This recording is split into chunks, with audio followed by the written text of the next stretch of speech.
అతని హృదయంలో 2 ఏముందో Chronicles 32:31. నెరియోత్ రెండవ దినవృత్తాంతంలో 32వ అధ్యాయము 31వ వచనం. 2 Chronicles chapter 32 verse 31.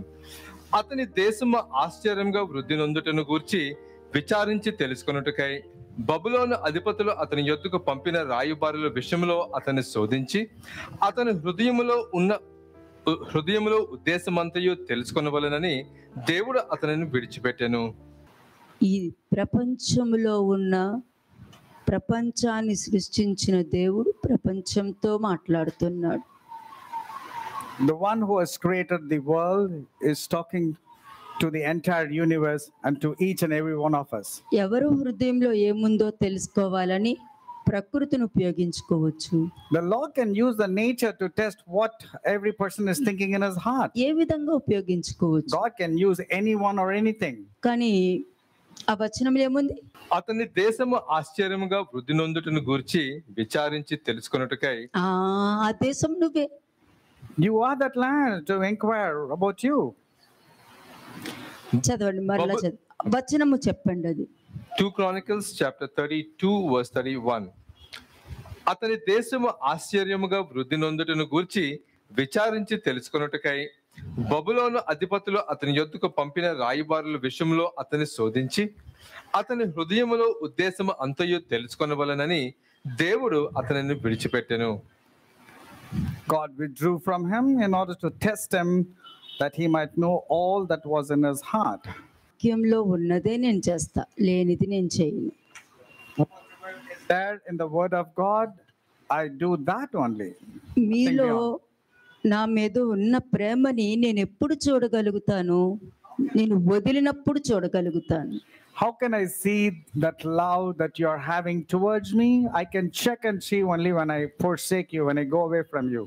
చాలా సమయంలో మీకు ఈ విషయం చెప్తూనే ఉన్నా. I keep repeating this. నేను మిమ్మల్ని ప్రేమిస్తున్నాను, అది నిజమే. కానీ మీరు నన్ను ప్రేమించేది నేను చూడాలి. I am loving you, that I know, but I need to know whether you are loving me or not. నేను మిమ్మల్ని ప్రేమించేది ప్రపంచానికే తెలుసు. The entire world knows that I am loving you all. మీరు నన్ను ప్రేమిస్తాను నేను ఎలా తెలుసుకోగలుగుతాను? How do I know whether you are loving me or not in return? How do I know that? దేవుడు లోకమును ప్రేమిస్తున్నారు అన్నది లోకానికి కొక్రోకో అని తెలుస్తుంది. The entire world knows this one particular part of the scripture which says for God so loved the world. కదా, మరి మీరు నన్ను ప్రేమిస్తున్నారని నాకెలా తెలుస్తుంది? Likewise, how is that God would know whether you are loving him in return or not? నాకు కావలసిన సమయంలో నేను మీరు ఎంత ప్రేమిస్తున్నారా అన్నది నాకు కావలసిన సమయంలో, నాకు కావలసిన దినమున, నాకు కావలసిన ఆ సెకండ్స్ లో నేను తీసుకుంటాను. I can check at any moment of your life whether you're truly loving me or not. It can come through any situation, any moment, any place, any time. మేము అపరాధులము కాము. We are not transgressors. ఎవరు చెప్తున్నారు? Who said this? మేము అపరాధులము కాము అని ఈ ప్రపంచంలో ఉన్న కాపర్లు చెప్తున్నారు. The shepherds of this world, the pastors of this world are telling, we have not transgressed. మేము అపరాధులము కాము అని కాపరులు, ప్రవక్తలు, ఉపదేశకులు నా ముందు నుంచుని మేము అపరాధులము కాము, నేను బోధించేశాను, వాళ్ళు వినలేదు, కాబట్టి నేనేమి అపరాధులము కాము, వాళ్ళే మీకు వ్యతిరేకంగా పాపం చేసింది వాళ్ళే అని, నా పిల్లలు అని చెప్పి, మీరు నా వాళ్ళు అని చెప్పి కాపర్లు ప్రపంచంలో ఉన్న ఎవరైనా ఉండనియండి, any pastor, any evangelist, any shepherd, any person who's doing God's work are the ones చెప్పేవాళ్ళు. These are the ones who are preaching the word of God, are the ones who said, we have not sinned at all. We told everything pertaining to you, God, but these people have sinned against you, but we have not sinned against you. బోధించేవాడు సరిగ్గా లేకపోతే, if the preacher is not right, నువ్వు ఏం చెయ్యాలి ఏమి చెయ్యకూడదు అని నేర్పించకపోతే, if they don't teach you the difference between good and evil, bad and good, అనేక మంది ప్రమాదాల్లోకి వెళ్ళి పడతారు. many people will go like this accident and leading to death. పడిపోయిన తర్వాత నువ్వు నమ్మిన ఈ లోకంలో ఉన్న కాపరి ఏమని చెప్తాడు? What will the shepherd of this world, that is the pastors and evangelists, will say to you? మేమేమి అపరాధమును కాము, వాళ్ళే మీకు విరోధంగా పాపం చేశారు అని చెప్పి వాక్యము కాపరి నేర్పించినట్టే వాళ్ళు వింటారు. They will simply blame on the congregation and say, we have not transgressed God. It is these people who have transgressed. These people have not learned. నువ్వు క్యాజువల్గా వాళ్ళకి వాక్యం నేర్పించేసి You have taught the word of God casually. దేవుడు భయం ఏంటో వారికి నేర్పించకుండా, You did not teach them what is the fear of the Lord. దేవుడు శక్తి ఏంటో వాళ్ళకి బోధించకుండా, You didn't teach them about the power of God. దేవుడు యొక్క ఉగ్రత ఎలా ఉంటుందో వాళ్ళకి చూపించకుండా, You did not teach them about what is the wrath of God that's going to come upon. Prosperity ఉంది, నీకు కృప ఉంది అని నువ్వు నేర్పించుకుంటూ వెళ్తున్నావు అని అంటే You're teaching them only about prosperity, gospel and all the things except the word of God. మరి వాళ్ళందరూ కూడా నేను చేసేది కరెక్ట్ అని నాకు తిరుగుబాటు చేస్తూ వాళ్ళు బ్రతికేస్తారు జీవితం అంతా. And if these people transgress against the Lord, they will die just in the transgressions. ఆ తర్వాత ఆ అపరాధముల వలన వారు మరణిస్తారు. And then, because విశ్వాసులు, and these people who believed in these pastors, they will also die in the transgressions. కాపరిని అడిగినప్పుడు మేమేమి అపరాధములు కాదు, వాళ్ళు మీరు చెప్పి నేను బోధించేశాను కానీ వాళ్ళే మీకు విరోధంగా ఉన్నారు కాబట్టి వీళ్ళు ఈ విధంగా చచ్చారు అని నువ్వు నమ్మిన కాపరి నీకు విరోధంగా సాక్ష్యం పలుకుతాడు. And the pastors in whom you had faith, because he didn't teach you that which is good and evil, good and bad, he will simply raise his hand and say, we have not transgressed God. These people did not obey. These people went and met with an accident, and it is them. We have not done anything wrong. ఇప్పుడు అర్థమైందా మేము అపరాధములు కాము అని ఎవరు చెప్తున్నారు? Now do you understand who is that has told we have not transgressed? మరి ఇక్కడికి నువ్వు ఎంతో నమ్మకంతో వచ్చినప్పుడు నీకు నీ కాపరి నీకు ఎలా నేర్పిస్తున్నాడు? And when you are coming with total faith and trustworthy, how is this your pastor, your shepherd is teaching you? నీ తల ఉన్నట్టే కదా నువ్వు ఉండాలి. Should it not be the way your head is? నేను తలగానే ఉంచు తోకగా ఉంచును అని చెప్పిన నాకు నువ్వు నన్ను నిలబెట్టాలి, నువ్వు నాకు తలగానే ఉండాలి. When I said you will be the head and not the tail, you should keep God as the head of yours, and you should also be a head, not like a tail. దీని యొక్క ఆలోచన విషయంలో నువ్వు అవగాహన లేమితో నువ్వు ఉన్నావు అంటే, and since you are having lack of understanding, కొట్టవలసిన నెత్తి మీద నువ్వు నమ్మిన దేవుని కొడుతున్నావు అన్నది గుర్తుపెట్టుకోవాలి. Since you are lacking understanding in this way, instead of hitting the head of the snake, you are hitting the head of your God. మేము వాక్యం చెప్తున్నాము, వారే తప్పిపోతున్నారు అని చెప్పేస్తారు వాళ్ళు. People will simply say, I spoke the word of God, but these people are going astray on their own. మరి ఎలా తెలుస్తుంది వాళ్ళకి? Then how do the people know? కాపరి అంటే తెలుసా? కాపరి, స్వార్థికులు, ప్రవక్తలు, వీళ్ళందరూ ఎవరు తెలుసా? Do you know who are these pastors, the priests, the evangelists? నాకు భార్యని వెతకడానికి వచ్చిన వాళ్ళు. These are the people who have come to seek and find the bride for the Lord. అదే వాక్యం చెప్తుంది. That's what the word says. లిఖించు 2 Corinthians 11 verse 1 to 3. 2 Corinthians chapter 11 verse 1, 2 and 3. 2 కొరింథీయులకు రాసిన పత్రిక 11వ అధ్యాయము మొదటి 3 వచనములు. కొంచెము వివేకముగా నేను మాట్లాడినను మీరు సహింపవలనని కోరుచున్నాను. నన్ను గూర్చి మీరు ఎలాగైనను సహించుడి. దేవాసక్తితో మీ ఎడల ఆసక్తి కలిగి ఉన్నాను. ఎందుకనగా పవిత్రురాలైన కన్యకగా ఒక్కడే పురుషునికి అనగా క్రీస్తుకు సమర్పింపవలనని మిమ్మును ప్రదానము చేసి తిని. కానీ అని వచ్చేసింది అక్కడ. బట్ అంటే నీకు నాకు మధ్యలో బట్ అన్నది వచ్చేసింది. Between you and the Lord there's a word called but. but. Able అని వచ్చేసింది. బట్ అని వచ్చేసింది. There's a word called but. కానీ సర్పము తన కుయుక్తి చేత హవ్వను మోసపరిచినట్లు మీ మనసులను చెరపబడి క్రీస్తు ఎడలనున్న సరళత నుండి పవిత్రత నుండి ఎట్లయినను తొలగిపోవునేమో అని భయపడుచున్నాను. నెక్స్ట్ ఏలయనగా వచ్చిన వాడు ఎవడైనను మేము ప్రకటింపని మరి ఒక యేసును ప్రకటించినను, లేక మీరు పొందని మరి ఒక ఆత్మను మీరు పొందినను, మీరు అంగీకరింపని మరి ఒక సువార్త మీరు అంగీకరించినను, మీరు వారిని గూర్చి సహించుట యుక్తమే. ఆయన్ని సహించండి. చెప్పాను కదా ఇప్పుడు ఒక కాపరి గురించి చెప్పాను నేను. I told you with one of the pastors. మనుషులు ఎలా వెళ్ళిపోతున్నారు? But how are the people going? ఎలాగా? కాపరి లేని గొర్రెల్లాగా, కాపరి లేని, ఆఖరికి పాత నిబంధన నుండి క్రొత్త నిబంధన దాకా కూడా కాపరి లేని గొర్రెలు అంటే అవి ఏది పడితే అవి తినేస్తూ ఉంటాయి, ఎక్కడికి పడితే అక్కడికి వెళ్ళిపోతూ ఉంటాయి. ఏ కసాయివాడి చేతిలో పడుతున్నాయి కూడా వాళ్ళు రియలైజ్ అవ్వరు. All the sheep have become like without having any shepherd. They do not know where to go. They do not know how to go. In fact, they will be caught by the wicked one. They will be easily slaughtered.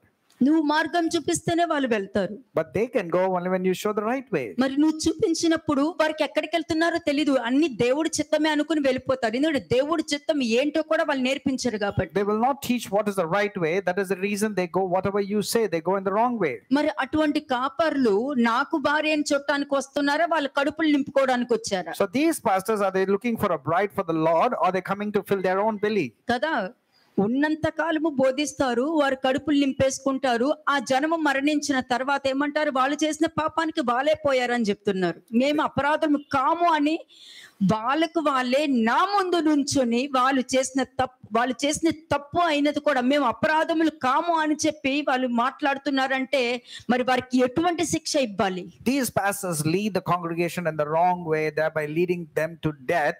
And then when asked by the Lord, they will simply say, we have not transgressed. These people did not believe in you. They had doubt in you. They have landed themselves into transgressions and death. So what answer should I reply to them? దైవాశక్తితో మీ ఎడల ఆసక్తి కలిగాను. నా దేవుడికి వీళ్ళు భార్యగా ఉండాలి. And for I was zealous for you with godly jealousy, for I have betrothed you to one husband. వీళ్ళు భార్యగా ఉండాలంతే. Yes, these people have to be as a wife to the husband, which is అని Lord. చెప్పి తీసుకొచ్చారు. That's how Paul had brought. సరే, మరి నేను ఎటువంటి వారిని చూసుకుంటాను? Therefore, how will I choose, says the Lord. కదా, Luke 10:42. Luke chapter 10 verse 42. లూకా సువార్త 10వ అధ్యాయము 42వ వచనము. ఉత్తమమైనది. But one thing is needed, and Mary has chosen that good part which will not be taken away from her. ఇక్కడున్న అందరికీ నేను భర్తతో సమానము అని క్రీస్తు చెప్తున్నాడు. Christ, our Lord, is telling that I am the husband to all of you. మరి నాకు కావాల్సిన భార్య ఎలా ఉండాలి? So how should the wife be, or how రంగుతో should the bride? సంబంధం లేదు. The bride has got nothing to do with the color, రూపంతో సంబంధం has got లేదు. nothing to do with the shape or ఇంత the పొడుగు beauty. జుట్టు కూడా వద్దు. Doesn't need to require any long hair at all. Okay, ఇంత పొడుగు జుట్టు కూడా వద్దు, స్టైల్ గా ఉండొద్దు. No need to be very stylish. నా భార్య ఎలా ఉండాలో నీకు తెలియాలి కదా. You should know what kind of bride is the Lord ఈ రోజు looking అది for. చెప్తాను నేను. This is what I'm telling you today. అది చెప్పిన తర్వాత నెక్స్ట్ అపోస్తల్ పాల్ ఏం చెప్పాడో మీకు నేర్పిస్తాను. Then afterwards I'll tell you what is that Apostle Paul wanted to convey to us. వాళ్ళు నాకు భార్యను చూస్తానని వచ్చి వాళ్ళే నాకు భార్య కాకుండా అందరూ వ్యభిచారం చేసుకుంటూ వెళ్తున్నారు. మరలా నన్ను పెళ్లి చేసుకుంటానికి వస్తున్నారు. These people were supposed to bring brides for the Lord, and at the same time they're not gathering brides. They are making people as adulterous in nature, as prostitutes, and then these are the ones who says, come on, let's get married to the Lord. ఆ భార్య పేరు ఏంటి అక్కడ? What's the name of the wife? Kanyaka. The wife here is a virgin.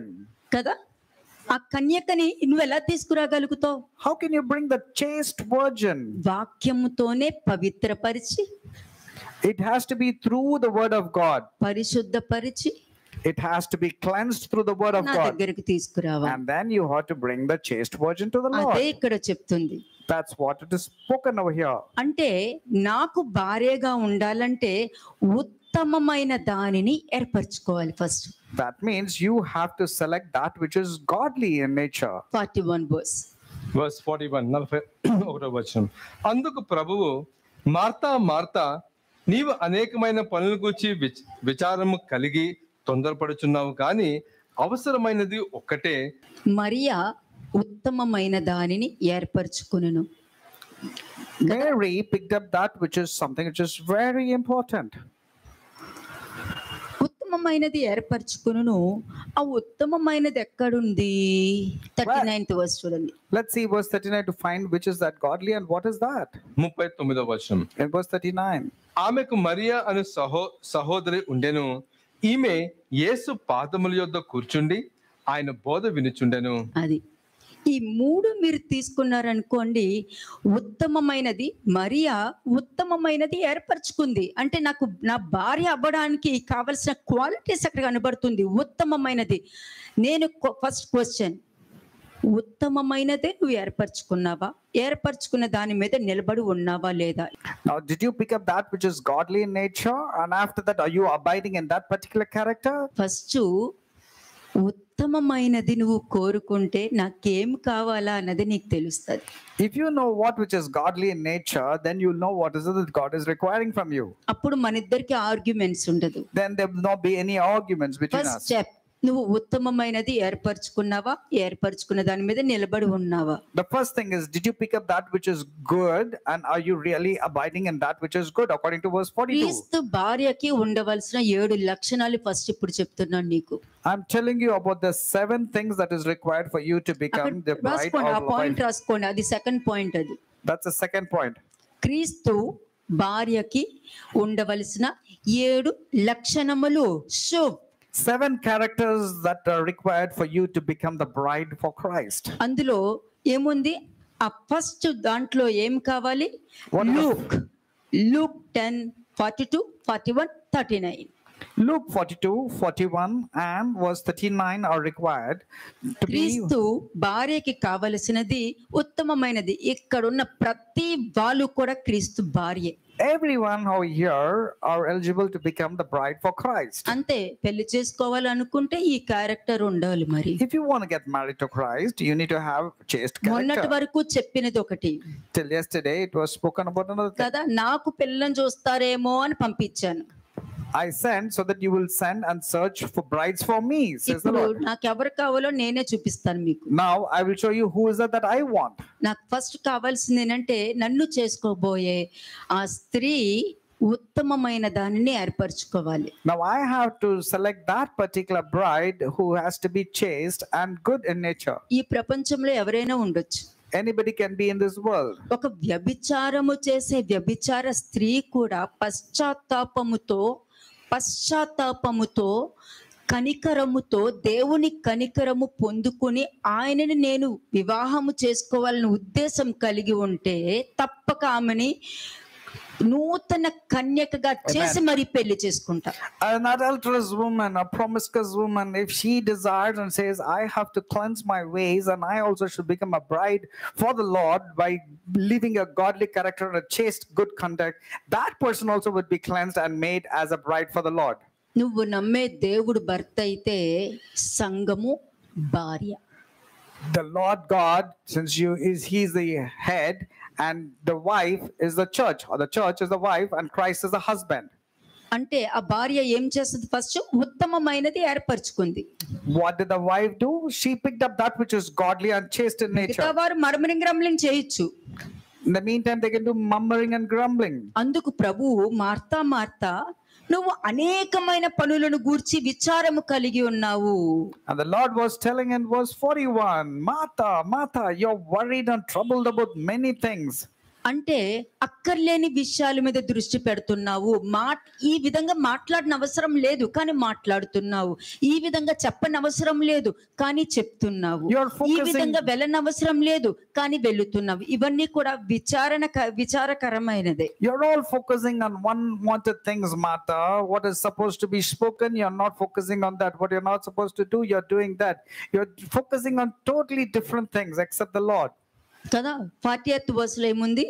What's there in verse 40? Martha విస్తారమైన పని పెట్టుకొనుట చేత తొందరపడి ఆయన యొద్దకు వచ్చి, ప్రభువా, నేను ఒంటరిగా పని చేయుటకు నా సహోదరి నన్ను విడిచిపెట్టినందున నీకు చింత లేదా? అది నీకు చింత లేదా? నువ్వు చూసావు కదా, నేను ఇవన్నీ నీకే కదా వండి పెడుతున్నాను, నీకే కదా చేస్తున్నాను, అన్ని నీకే కదా చేస్తున్నాను. మీకు బాధ లేదా? నాకు ఆమె సహాయం కూడా చేయట్లేదు. And Martha was complaining because she was distracted with much serving, and she approached the Lord and said, Lord, do you not care that my sister has left me to serve alone? Therefore tell her to help me. నాకు ఆహారం ఏంటి? Now what is the food there? దేవుడి చిత్తము జరిగించుటయే నాకు ఆహారమై ఉన్నది. My food is to do the will of God the Father. నువ్వు ఉత్తమమైనది ఏర్పరచుకుంటే నాకు కావలసిన ఆహారం నువ్వు పెడతావు. According to John 4:34, my food is to do the will of God the Father. If you know that which is good and chaste, you will definitely provide me good food. ఎందుకంటే క్రీస్తు యొక్క భార్య క్రీస్తుకి ఇష్టమైన దానినే చేసి పెడుతుంది. Because the wife of Christ will definitely do those things which is pleasing to Christ. కదా, నీ పర్స్పెక్టివ్ వేరే విధంగా ఉండొచ్చు, నీ ఆలోచన విధానం. అక్కడ మార్తా అదే ఉంది, తన ఆలోచన ప్రకారం నీకు బాధ రాలేదా, ఆమె నాకు సహాయం చేయట్లేదే, నీకు బాధ రాలేదా అని అంటే ఆమె పర్స్పెక్టివ్ విధంగా మాట్లాడుతుంది. కానీ లోకపరంగా ఆలోచిస్తే నిజమే కదా, ఆమె కాస్త సహాయం చేస్తే తొందరగా పని అయిపోద్ది. According to Martha's perspective, it was, yes, why not? The help should come from the sister and help. But same way is yours also. Your perspective is different, your opinions is different, your ideologies are different, but not according to the will of God. ఇది first step. ఇది This is the first step. నువ్వు ఉత్తమమైన దాన్ని ఏర్పరచుకుంటే ఆ ఉత్తమమైన దానిలో నా వాక్యము, నా బోధ, నాకు ఏమి ఇష్టమో అది నీ దగ్గర ఉంటుంది. If you pick up that which is chaste and good and godly in nature, you will know what is that perfect thing that God is requiring from you. నువ్వు ఏది ఉత్తమమైనది ఏర్పరచుకుంటావో అది నీ ఇంట్లో కొసి రబయ గిన్నె నిండి పొర్లుతూనే ఉంటది. అది ఆగదు. Amen. When you pick up that which is according to the will of God, it's obviously going to be good and chaste and wonderful. Therefore, your cup will runneth over. There will not be any lack. బ్రతుకు దినములన్నీ కృపాక్షేమములే నీ వెంట వచ్చును అని అంటే నువ్వు ఏర్పరచుకునే ఉత్తమమైన దాంట్లో ఉన్నది మీకు ఇస్తున్నా, ఇంట్లో పెట్టుకోను వెళ్ళి. Surely goodness and mercy shall follow you all the days of your life.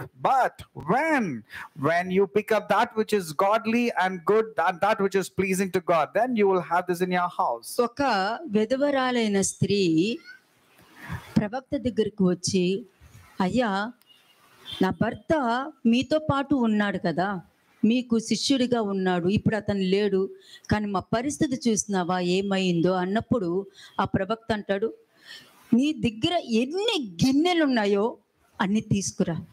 One of the prophets, Elijah, that man died, and the widow of the prophet came to the prophet and said, my husband died, tell me what I have to do, I have become poor. And the prophet said, bring all your vessels to me right now. Chapter 4. Okay, 2 Kings chapter 4. తీసుకురా, పక్కింటి నుండి తీసుకురా, నీ ఇష్టం ఎన్నైనా తెచ్చుకో అన్నప్పుడు అన్ని గిన్నెలు పెట్టినప్పుడు ఆ నూనె దాని నిండా రావడం చూసి ఆమె అప్పులు తిరిగిపోయాయి, వాళ్ళ తరాలు కూడా బ్రతికే అంత ఆస్తి ఆ గిన్నెలో నిండి ఉన్నది. And when the vessels were brought, that vessels were filled with oil, and she was able to sell that oil. She was able to handle her finances so well, and everything became very easy for her. ఉత్తమమైన దానిలోనే నూనె పెట్టి ఈ రోజు మీతో పంపుతున్నా మీ ఇంటికి. And with the wonderful thing, the blessing, that a godly thing, I'm putting it in your vessel and I'm sending it to your house. Thank you, Lord. ఒక్క డ్రాప్ కూడా వేస్ట్ చేయొద్దు. Don't డ్రాప్ కూడా waste చేయొద్దు. Don't waste even a single drop. సమూయేలు నా నోటిలో నుండి వచ్చే ఏ మాట కూడా వృధాగా కింద పడనివ్వలేదు. Samuel did not allow even a single word that came from God to fall on the ground. నువ్వు వాక్యాన్ని నిష్ప్రయోజనం చేయకపోతే నీ ఇంట్లో ఉన్న ప్రతి ఆహారానికి ప్రతి గింజ మీద కూడా నా పేరు రాసి ఉంటుంది. And if you don't waste the word of God, if you take it carefully, then you will not even waste even a single grain of your house. You will eat every day because my name is written in that. నువ్వు ఉత్తమమైనది ఏర్పరచుకున్నావు, because you picked up that which is good. మరి నీ ఇంట్లో ఉన్న ప్రతిదీ కూడా నీ దేవుడు నీకు ఇచ్చిందే. All that is given to you is given by God. కదా, మరియు మరియ ఉత్తమమైన దానిని ఏర్పరచుకునేను, అది ఆమె దగ్గర నుండి తీయబడదు.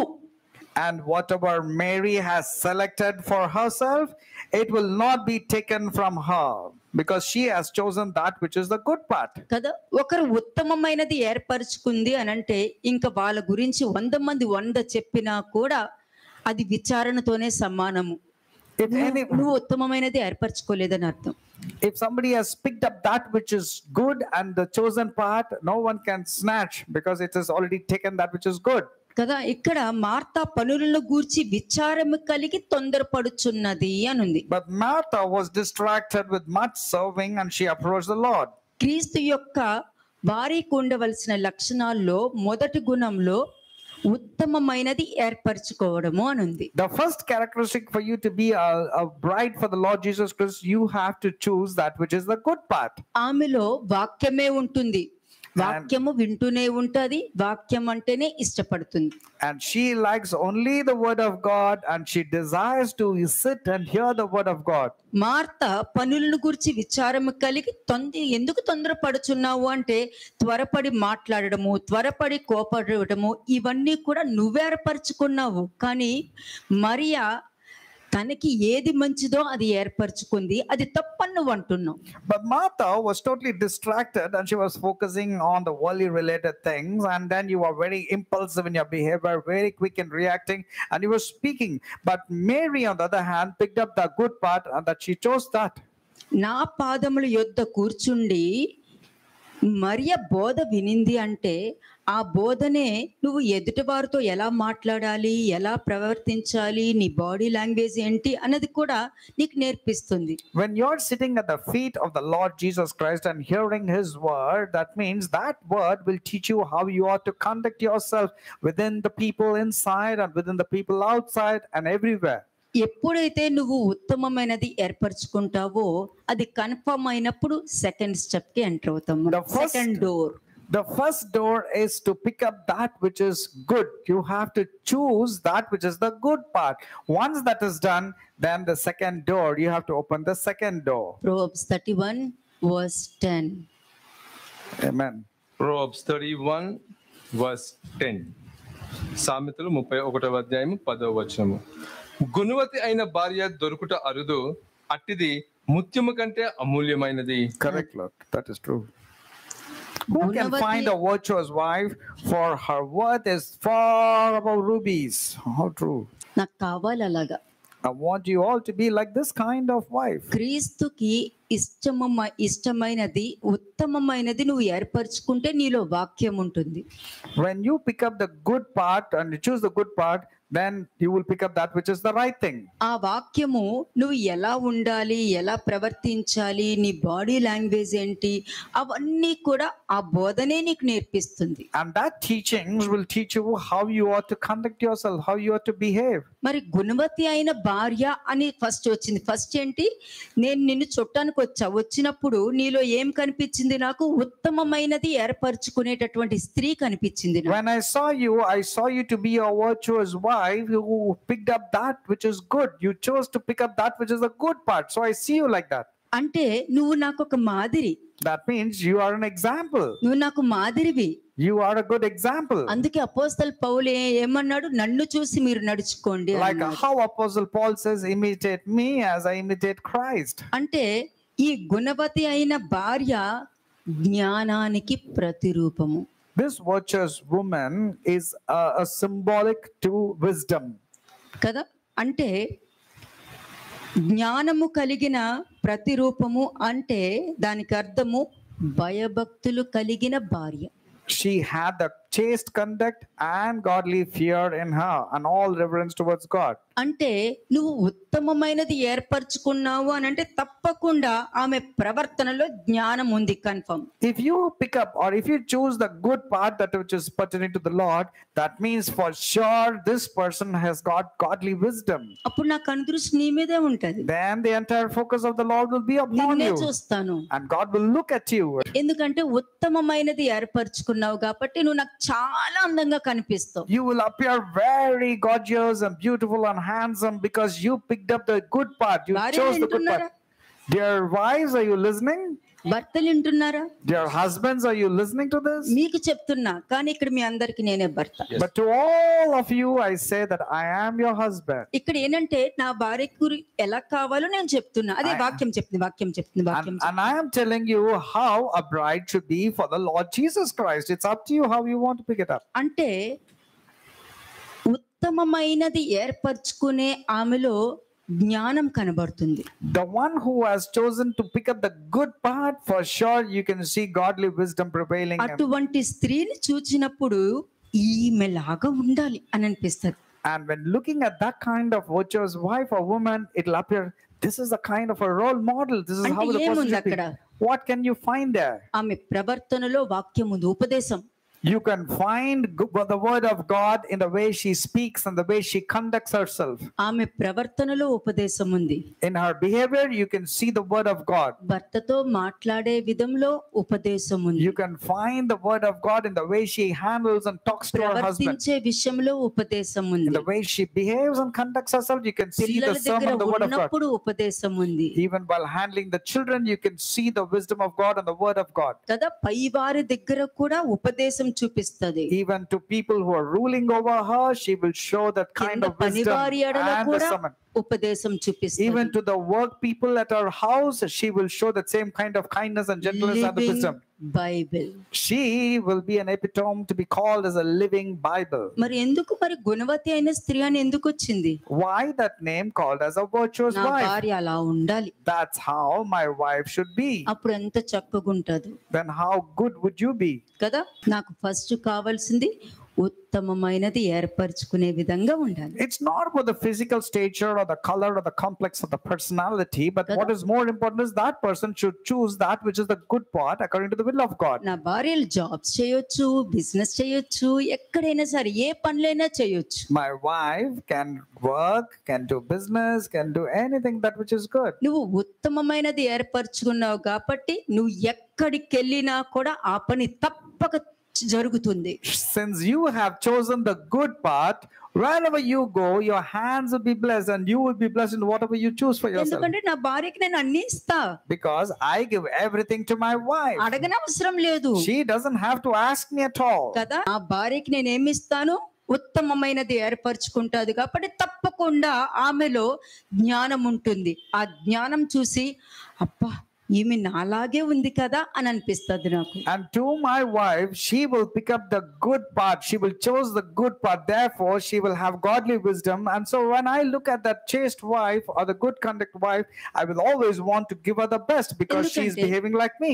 ఎందుకంటే ఆమెలో జ్ఞానం ఉందంటే ఆలోచనలో జ్ఞానం ఉంటుంది, మాటలో జ్ఞానం ఉంటుంది, ప్రవర్తనలో జ్ఞానం ఉంటుంది. అది అన్నిట్లోనూ అంటే ప్రతి సిట్యుయేషన్ లో కూడా జ్ఞానం ఆపరేట్ అవుతూనే ఉంటది. Because in every moment in our life and every situation, she will be operating with wisdom. కదా. Proverbs 31 verse 11 and 12. సామెతలు 31వ అధ్యాయము 11, 12 వచనం. Proverbs 31 verses 11 and 12. ఇది సెకండ్ పాయింట్. గుణవతి అయిన భార్య సెకండ్ పాయింట్. ఫస్ట్ చెప్పేంటంటే నువ్వు ఉత్తమమైనది ఏర్పరచుకుంటే తప్పక నీలో నా జ్ఞానం ఉంటుంది. నా జ్ఞానం నీలో ఉంది అని అంటే నిన్ను చూసినప్పుడల్లా అబ్బా ఇలా ఉండాలని నాకు అనిపిస్తూ ఉంటది. When you choose the good part, for sure you will have godly wisdom, and when you have godly wisdom, you will definitely be pleased. God will be pleased to look at you, and you will be a good example. Verses 11 and 12. And Proverbs 31 verses 11 and 12 right now, which talks about the virtuous wife. ఆమె పెనిమిటి ఆమె యందు నమ్మిక ఉంచును, అతని లాభ ప్రాప్తికి వెలతి కలగదు. ఆమె తాను బ్రతుకు దినములన్నీయు అతనికి మేలు చేయును గాని కీడు ఏమీయు చేయదు. The heart of her husband safely trusts her, so he will have no lack of gain. She does. అది అటువంటి అమ్మాయి కావాలి నాకు. I am looking for a bride like that kind. అటువంటి భార్య కావాలి. I'm looking for that kind of wife. అటువంటి సంఘం నాకు కావాలి. I want that kind of church. ఉత్తమమైనది ఉండాలి. గుణవతి అయిన భార్య దొరుకుట అరుదు అన్నారు చూసావా, ఆ అరుదు నాకు కావాలి. And that good part you have to always choose, and therefore you will get godly wisdom. And in verse 10 it says, who can find a virtuous wife? So that means I am looking for that kind of virtuous wife. నేను ఎక్కడున్నా నా భార్య మాత్రం ఎక్కడున్న king queen లాగే ఉంటది. Wherever my wife is, wherever she dwells, she'll be like a king and she'll be like a queen. అంటే గుణవతి అయిన భార్య ఆమె ప్రవర్తనలో భర్తకు మేలు చేస్తుందంట. మాటలో భర్తకు మేలు చేస్తుంది, ప్రవర్తనలో భర్తకు మేలు చేస్తుంది, తన భర్తకు మంచి పేరు తెచ్చేటట్టే ఉంటుంది. The virtuous wife will always want to give honor, dignity to the husband through her words, actions, and always respecting her husband. అందుకే 11th and 12th verses మరలా చూస్తే ఆమె పెనిమిటి ఆమె యందు నమ్మకం ఉంచి నా మీద నమ్మకం ఉంటది. The heart of her husband safely trusts her, so he will have no lack of gain. ఆ నమ్మకంలో ఏముంటుంది? What is there in the trust? ఏ కొదువ ఏలేమి ఉండదు. There will not be lack of any gain. Amen.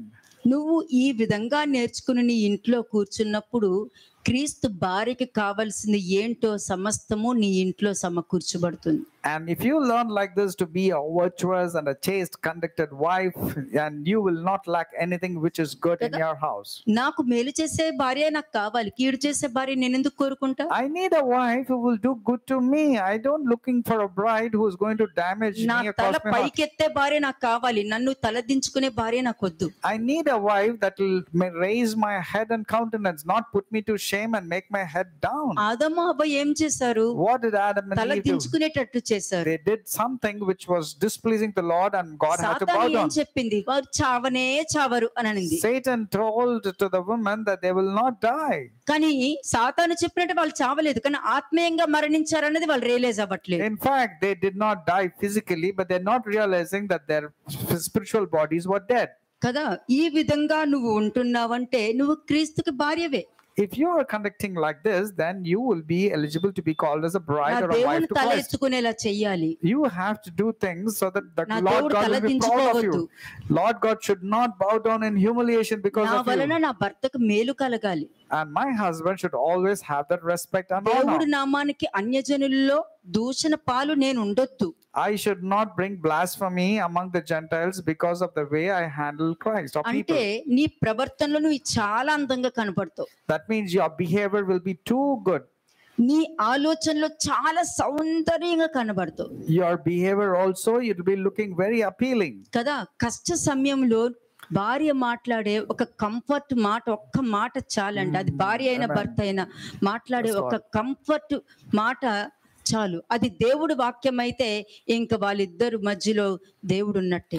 One comforting word that comes from the husband or from the wife is sufficient, and especially if it is from the word of God, that is a wonderful couple. గుణవతి అయిన భార్యలో ఏముంటుంది? ప్రవర్తనలో అందం కనబడుతుంది. A virtuous wife will have a wonderful character in her. Potiphar భార్య ఎంత అందంగా ఉంటుందో అని అంటారు. Potiphar's wife was very appealing, very good looking. అందరూ అలా చూసి అలాగే ఉండిపోతారండి. People were gazing at her beauty, so much good looking she was. అది మామూలు సౌందర్యానికి అలా ఉన్నప్పుడు మరి క్రీస్తు యొక్క భార్యను చూసినప్పుడు కూడా అందరూ ఆశ్చర్యపోవాలి. ఆ జ్ఞానాన్ని చూసి ఆశ్చర్యపోవాలి. ఆ ఆలోచన విధానాన్ని చూసి ఆశ్చర్యపోవాలి. When the worldly woman is looking so beautiful, how much more will the woman that Christ picks up as a wife should be? That wisdom should be so commendable, and people should gaze at the wisdom of that woman, come to her for counseling. That amount of beauty she should have because of godly wisdom. మరి అటువంటి అందం ఏంటి? అందము మోసకరము, సౌందర్యము వ్యర్థము. And the word of God from the same chapter tells that charm is deceitful, and don't believe in beauty. Charm is deceitful and beauty is passing. Verse 30. దానికి అర్థం చెప్పనా?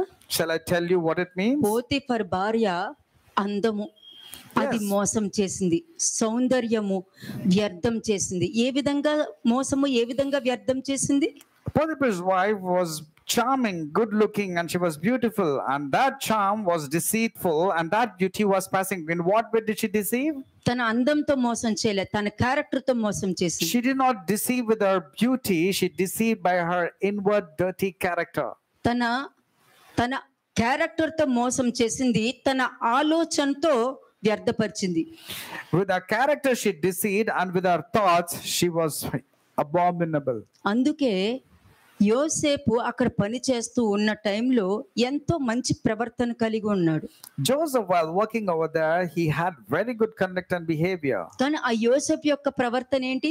But what was the behavior of Joseph? నా దేవుడు చూస్తుండగా నేను పాపం చేయను, నేను ఎలా పాపం చేయగలుగుతాను అని అన్నాడు. He simply said, how can I sin when my God is watching me? మరి ఈ పోతిఫర్ భార్య ఆ క్యారెక్టర్ తోను, ఆ యాటిట్యూడ్ తోను, అటువంటి బిహేవియర్ తోను భర్తకి తన పర్స్పెక్టివ్ తో యోసేపు గురించి అన్ని చెప్పడం జరిగింది. And Potiphar's wife, because of her attitude, behavior, and character, and with her perspective, she killed the character of Joseph by telling to Potiphar wrongly about Joseph. Potiphar చాలా మంచోడు. But Potiphar was a nice man. నువ్వు చెప్పే దాన్ని బట్టే అతను receive చేసుకుంటాడు and your husband will receive the way you portray to him. కదా. నువ్వు చెప్పేదాన్ని బట్టి వాళ్ళు రిసీవ్ చేసుకుంటారు. అది ఎంత నిజమో వాళ్ళకి తెలియదు. And they do not know what exactly took place, but they will believe in what you say. అందుకే మీకా ప్రవక్త ఏమన్నాడు, నీ కౌగిట ఉన్న దాన్ని కూడా నమ్మొద్దు అని అన్నారు. What did prophet Micah say? Do not believe in the one who's lying in your bosom. ఎందుకంటే యెజబెల్ లాగా ఎవరు మోసం చేయకూడదు. Likewise, no one should deceive like the way Jezebel behaved. జీవగ్రంథం అంత చక్కగా చెప్పిందండి. వాక్యము ఉన్నంత సేపు కూడా మంచి ప్రవర్తన కలిగి ఉంటారు, గుణవత్త అయిన భార్యలాగా ఉంటారు. వాక్యం లేదనుకోండి, యెజబెల్ లాగా పోతిఫర్ భార్యలాగే ప్రవర్తిస్తూ ఉంటారు. If you have a good character, if you pick up that which is the Lord's side, then your character will be good and you'll be called as a virtuous wife. And if you don't have the word of God inside you, you will be like Jezebel, or you'll be like the wife of చెప్పేటప్పుడు మీకు Potiphar. అసహ్యం రావాలి. You should feel ashamed when it's been spoken మీకు about you. అసహ్యం వచ్చి ఆ character ని అసహించుకోవాలి. And then you should hate that character that is inside you. భార్యలు చెక్ చేసుకోవాలి, భర్తలు కూడా చెక్ చేసుకోవాలి. Both the wives and the husbands have to check their characters. లేదా అది నమ్మేశారనుకో, And if you యోసేపు మాత్రమే గొప్ప స్థానానికి వెళ్ళిపోయాడు.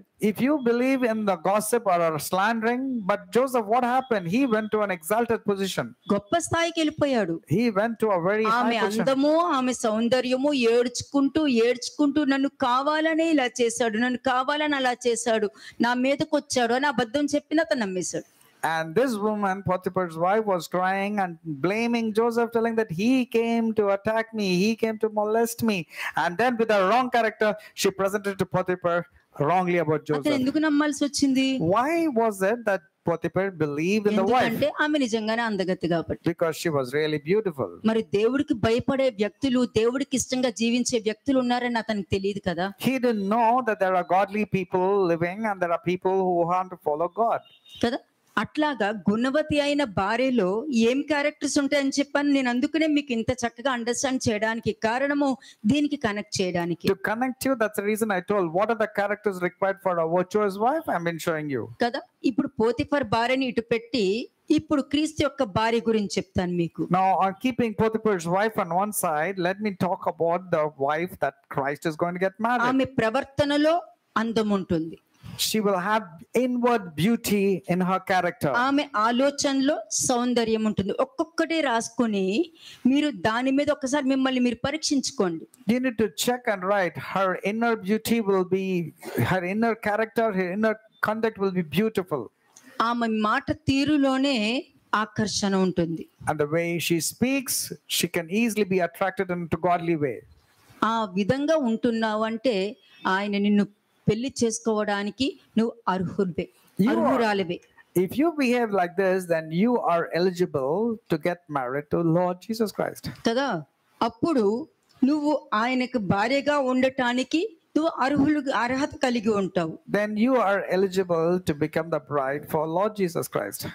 అలాగే థర్డ్ స్టెప్, దైవ భక్తి ఉన్న స్త్రీలు. The third step is godly wife. 15th verse చూడండి. Proverbs 31 verse 15. సామెతలు 31వ అధ్యాయము 15వ వచనం. ఆమె చీకటితోనే లేచి తన ఇంటి వారికి భోజనము సిద్ధపరచును, తన పనికెత్తలకు భత్యము ఏర్పరచును. అంటే దైవ భక్తి ఉన్న స్త్రీలు తన కుటుంబం పట్ల ఆమె చూపే శ్రద్ధ, భక్తి, జాగ్రత్త కలిగి ఉంటది. She will show godly wisdom, godly fear, and she will take care of every minute details in our house. ఆమెకు ఉన్న అనుగ్రహం, కనికరం, పేదల పట్ల ఆమె చూపే శ్రద్ధ జ్ఞానయుక్తమైనది. She will show compassion, mercy on the poor and the needy. అప్పుడు నిన్ను ప్రతి వాళ్ళ చూసి ఇలాగా ఉండాలి అని అనుకోవాలి. And then people looking, complaints చేసుకోవడం కాదు. and then people looking at you should say, this is the way a person has to be, not complain and murmur against you. కదా. వారి కుటుంబానికే కాదు, వారి పని వాళ్ళకు కూడా కావాల్సిన సమకూరుస్తూ ఉంటది. Just not for herself, she will also rise, provide for her children, household, and also for her maid servants. ఎందుకంటే ముత్యముల కంటే అమూల్యమైనది అని అంటే ముత్యము కూడా పని చేయదు ఇంకా. Even pearls is invaluable in front of her. అలాగే నెక్స్ట్ స్టెప్, ఎన్ని స్టెప్స్ చెప్పాను ఇప్పుడు? 3 steps. 4th స్టెప్, నువ్వు ఎలా ఉంటావో నీ పిల్లలు కూడా అలానే ఉంటారు. As you are, so will your children also be. మీ పిల్లల రూమ్ మీ పిల్లలే neat చేసుకొనియండి. Let your children clean their respective rooms. అది చాలా మంచిది. వాళ్ళకి ముందు నుండి అన్ని నేర్పించాలి. You have to teach your children to keep everything in order. Don't expect any help. ఎందుకంటే జ్ఞానవంతురాలు తన కుటుంబాన్ని బాగు చేసుకునేటప్పుడు తన కుటుంబాన్ని ఎలాగా ఎప్పుడు ఎనర్జెటిక్ గా పెట్టుకోవాలి కానీ లేజినెస్ లో ఉండకూడదు. And that woman should be energetic, active, and not be lazy, and that's what should not happen to the children also. నువ్వు నేర్పించలేదనుకో వాళ్ళు పెద్దయ్యాక కూడా ప్రతిదీ నువ్వే చెయ్యాలి. And if you don't teach them, even when they become big, you have to come to their support and help. కాబట్టి దేవుడు నీకు ఇచ్చిన దాన్ని ఆయనకి ఇష్టంగా తీర్చిదిద్దాలి కానీ నీ ఇష్టంగా నువ్వు తీర్చుకోకూడదు. You should not lead your own opinions or rub your opinions on others. You have to take that which is coming from God. ఈ విధంగా ప్రతి విషయంలోనూ అలాగే Proverbs 3:14 and 15 చూడండి. Proverbs chapter 3 verses 14 and 15.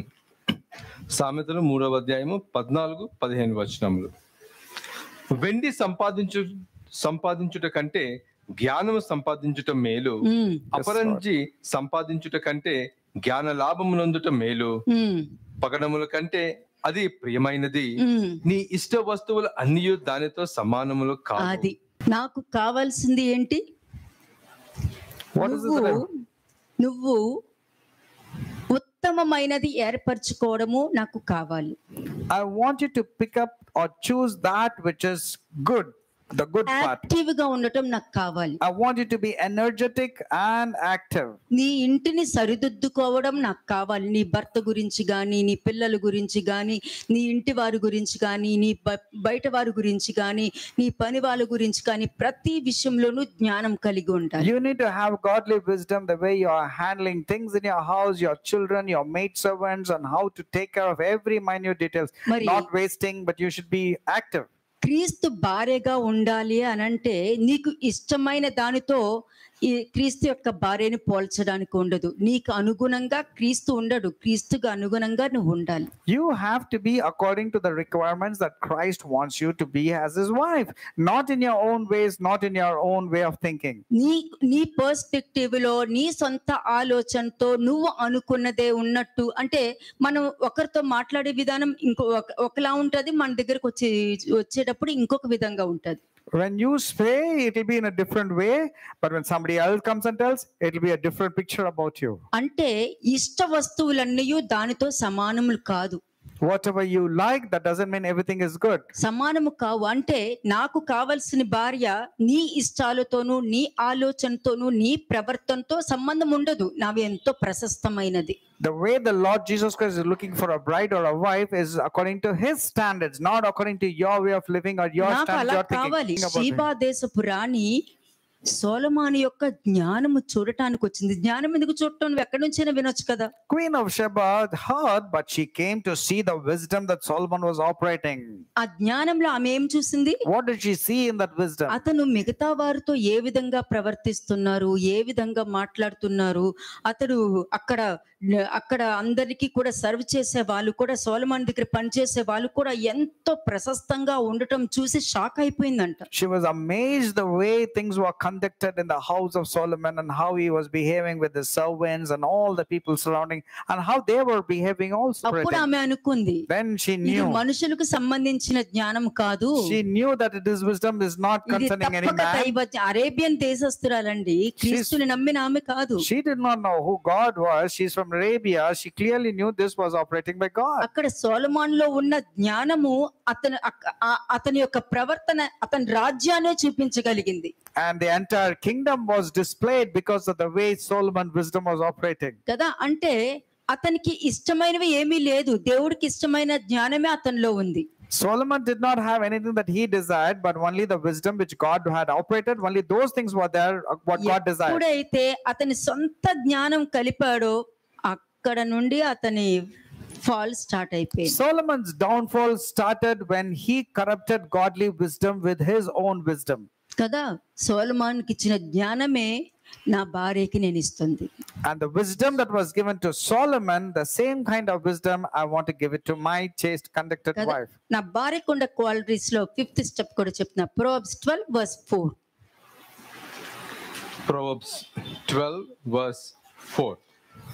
సామెతలు 12వ అధ్యాయము 4వ వచనము. యోగ్యురాలు తన పెనిమిటికి కిరీటము, Yes, Lord. సిగ్గు తెచ్చినది వాని ఎముకలకు కుళ్ళు. అంతే, నాకు కిరీటం కావాలి. An excellent wife is a crown of her husband, but she who causes shame is like rottenness in his bone. Yes, Lord. ఇశ్రాయేలు జనాంగంతో చెప్పలేదా? Did it not say with Israel? ఎంతకాలం నా నామానికి అవమానం తెస్తారు మీరు? How long will you keep defiling and bringing ఎంతకాలం bad? నా నామాన్ని అపవిత్రం చేస్తారు మీరు? How long will you bring bad name to కాబట్టి me? నా నామాన్ని నేనే పరిశుద్ధం చేసుకుంటా Therefore the Lord said, I will cleanse and I will make my name holy. అని చెప్పడం జరిగింది And it was spoken to them. కదా. అట్లాగే ఇక్కడ వాక్యం ఏం చెప్తుంది? యోగ్యురాలు తన పెనిమిటికి కిరీటము. An excellent wife is a crown of her husband.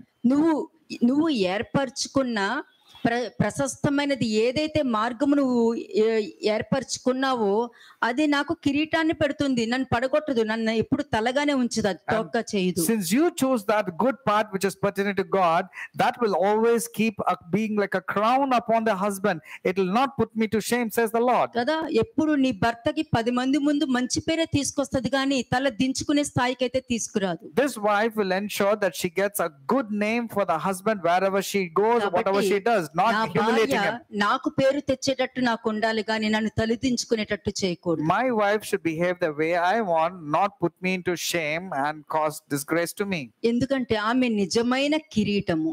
Because she is a wonderful and excellent crown. అటువంటి వారికి మేలు దొరుకుతుంది. Proverbs 18:22. For sure good things will come upon this person. Proverbs 18 verse 22.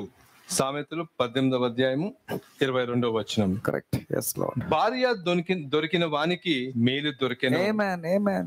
అట్టివాడు యెహోవా వలన అనుగ్రహము పొందినవాడు. నా తండ్రి ఇస్తున్నాడు. My father is giving this. కదా, నా తండ్రి నాకు భార్యను చూస్తున్నాడు. My father is looking a bride for me. మరి అబ్రాము ఇస్సాకుకి భార్యను చూశాడు. Abraham saw the bride for Isaac. ఒక్క మర్మరింగ్ గాని ఒక్క కంప్లైంట్ గాని వాళ్ళ నుండి రాలేదు. There was no complaining, murmuring from Isaac. కదా. Yes, Lord. రెబెకా దగ్గర గాని, రెబెకాకి ఓర్పు, ఓపిక, సహనము పీక్కులో ఉంటది. Rebecca had a wonderful character of patience, endurance and long suffering. She was very gentle and good character woman. అంటే నీకు భార్య ఒకళ్ళు చూస్తే దొరికేది కాదు, అటువంటి క్యారెక్టర్ తో ఉన్న భార్య దొరకాలి, అది ఎంతో మేలు. You need to have this kind of character woman as your wife, and to get that kind of woman to obtain, it's like getting favor from God. అనుగ్రహం ఉంటే గానీ అటువంటి భార్య దొరకదు. It is true, Lord. And if you have the favor of the Lord, only then you will obtain this kind of wife. ఎందుకంటే ఆమె వలన భర్తకు, పిల్లలకు, ఇంటి వారికి, బయట వారికి మేలు చేస్తూనే ఉంటది. కీడన్నది చేయదు, వారు దుఃఖపడనివ్వదు, వారి కంటిలో నుండి ఒక చుక్క నీళ్లు కూడా రాని. She will ensure that she will always be a profit or a gain to the husband, do good to the children, and she will ensure that those people will not cry. She will ensure that everything is intact in our house. ఎందుకంటే ఆమెకి ఎదుటి వారి కంట్లో కన్నీరు రావడము ఆమె తట్టుకోలేదు. She can never bear if somebody sheds a tear. తట్టుకోలేదు. She cannot. కాబట్టి ఆమె దగ్గర తనకున్న జ్ఞానం చూపించి వారిని కూడా జ్ఞానంతో నడిపిస్తూ ఉంటారు. She will show her wisdom, display her wisdom to others, and also lead that person into the wisdom. Proverbs 31 verse 20. Proverbs 31 verse 20. సామెతలు 31వ అధ్యాయం 20వ వచనం. దీనులకు తన చెయ్యి చాపును, దరిద్రులకు తన చేతులు చాపును. ఇది ఆమెలో కనికరము, జాలే ఉంటది.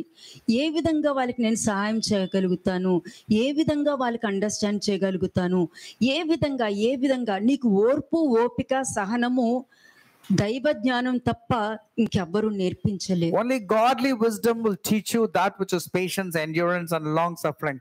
She will have a lot of patience and she will teach only those people down below. ఆమె తనకు తానే జ్ఞానవంతురాలుగా ఉండటమే కాక అజ్ఞానంగా ఉన్న వాళ్ళని కూడా తనకున్న జ్ఞానంతో జ్ఞానాన్ని ఇతరులకు కూడా నేర్పిస్తూ ఉంటది. Not only she will be wise, but she will also extend her support of wisdom to the people who are poor and needy and the people who don't have wisdom. ఆ భార్య నాకు కావాలి. I need that kind of wife. దొరుకుతుందనే ఇక్కడికి వచ్చా. I have come here to find if there is anyone who is virtuous among you. భార్యను ఎతుక్కుంటూ వచ్చా.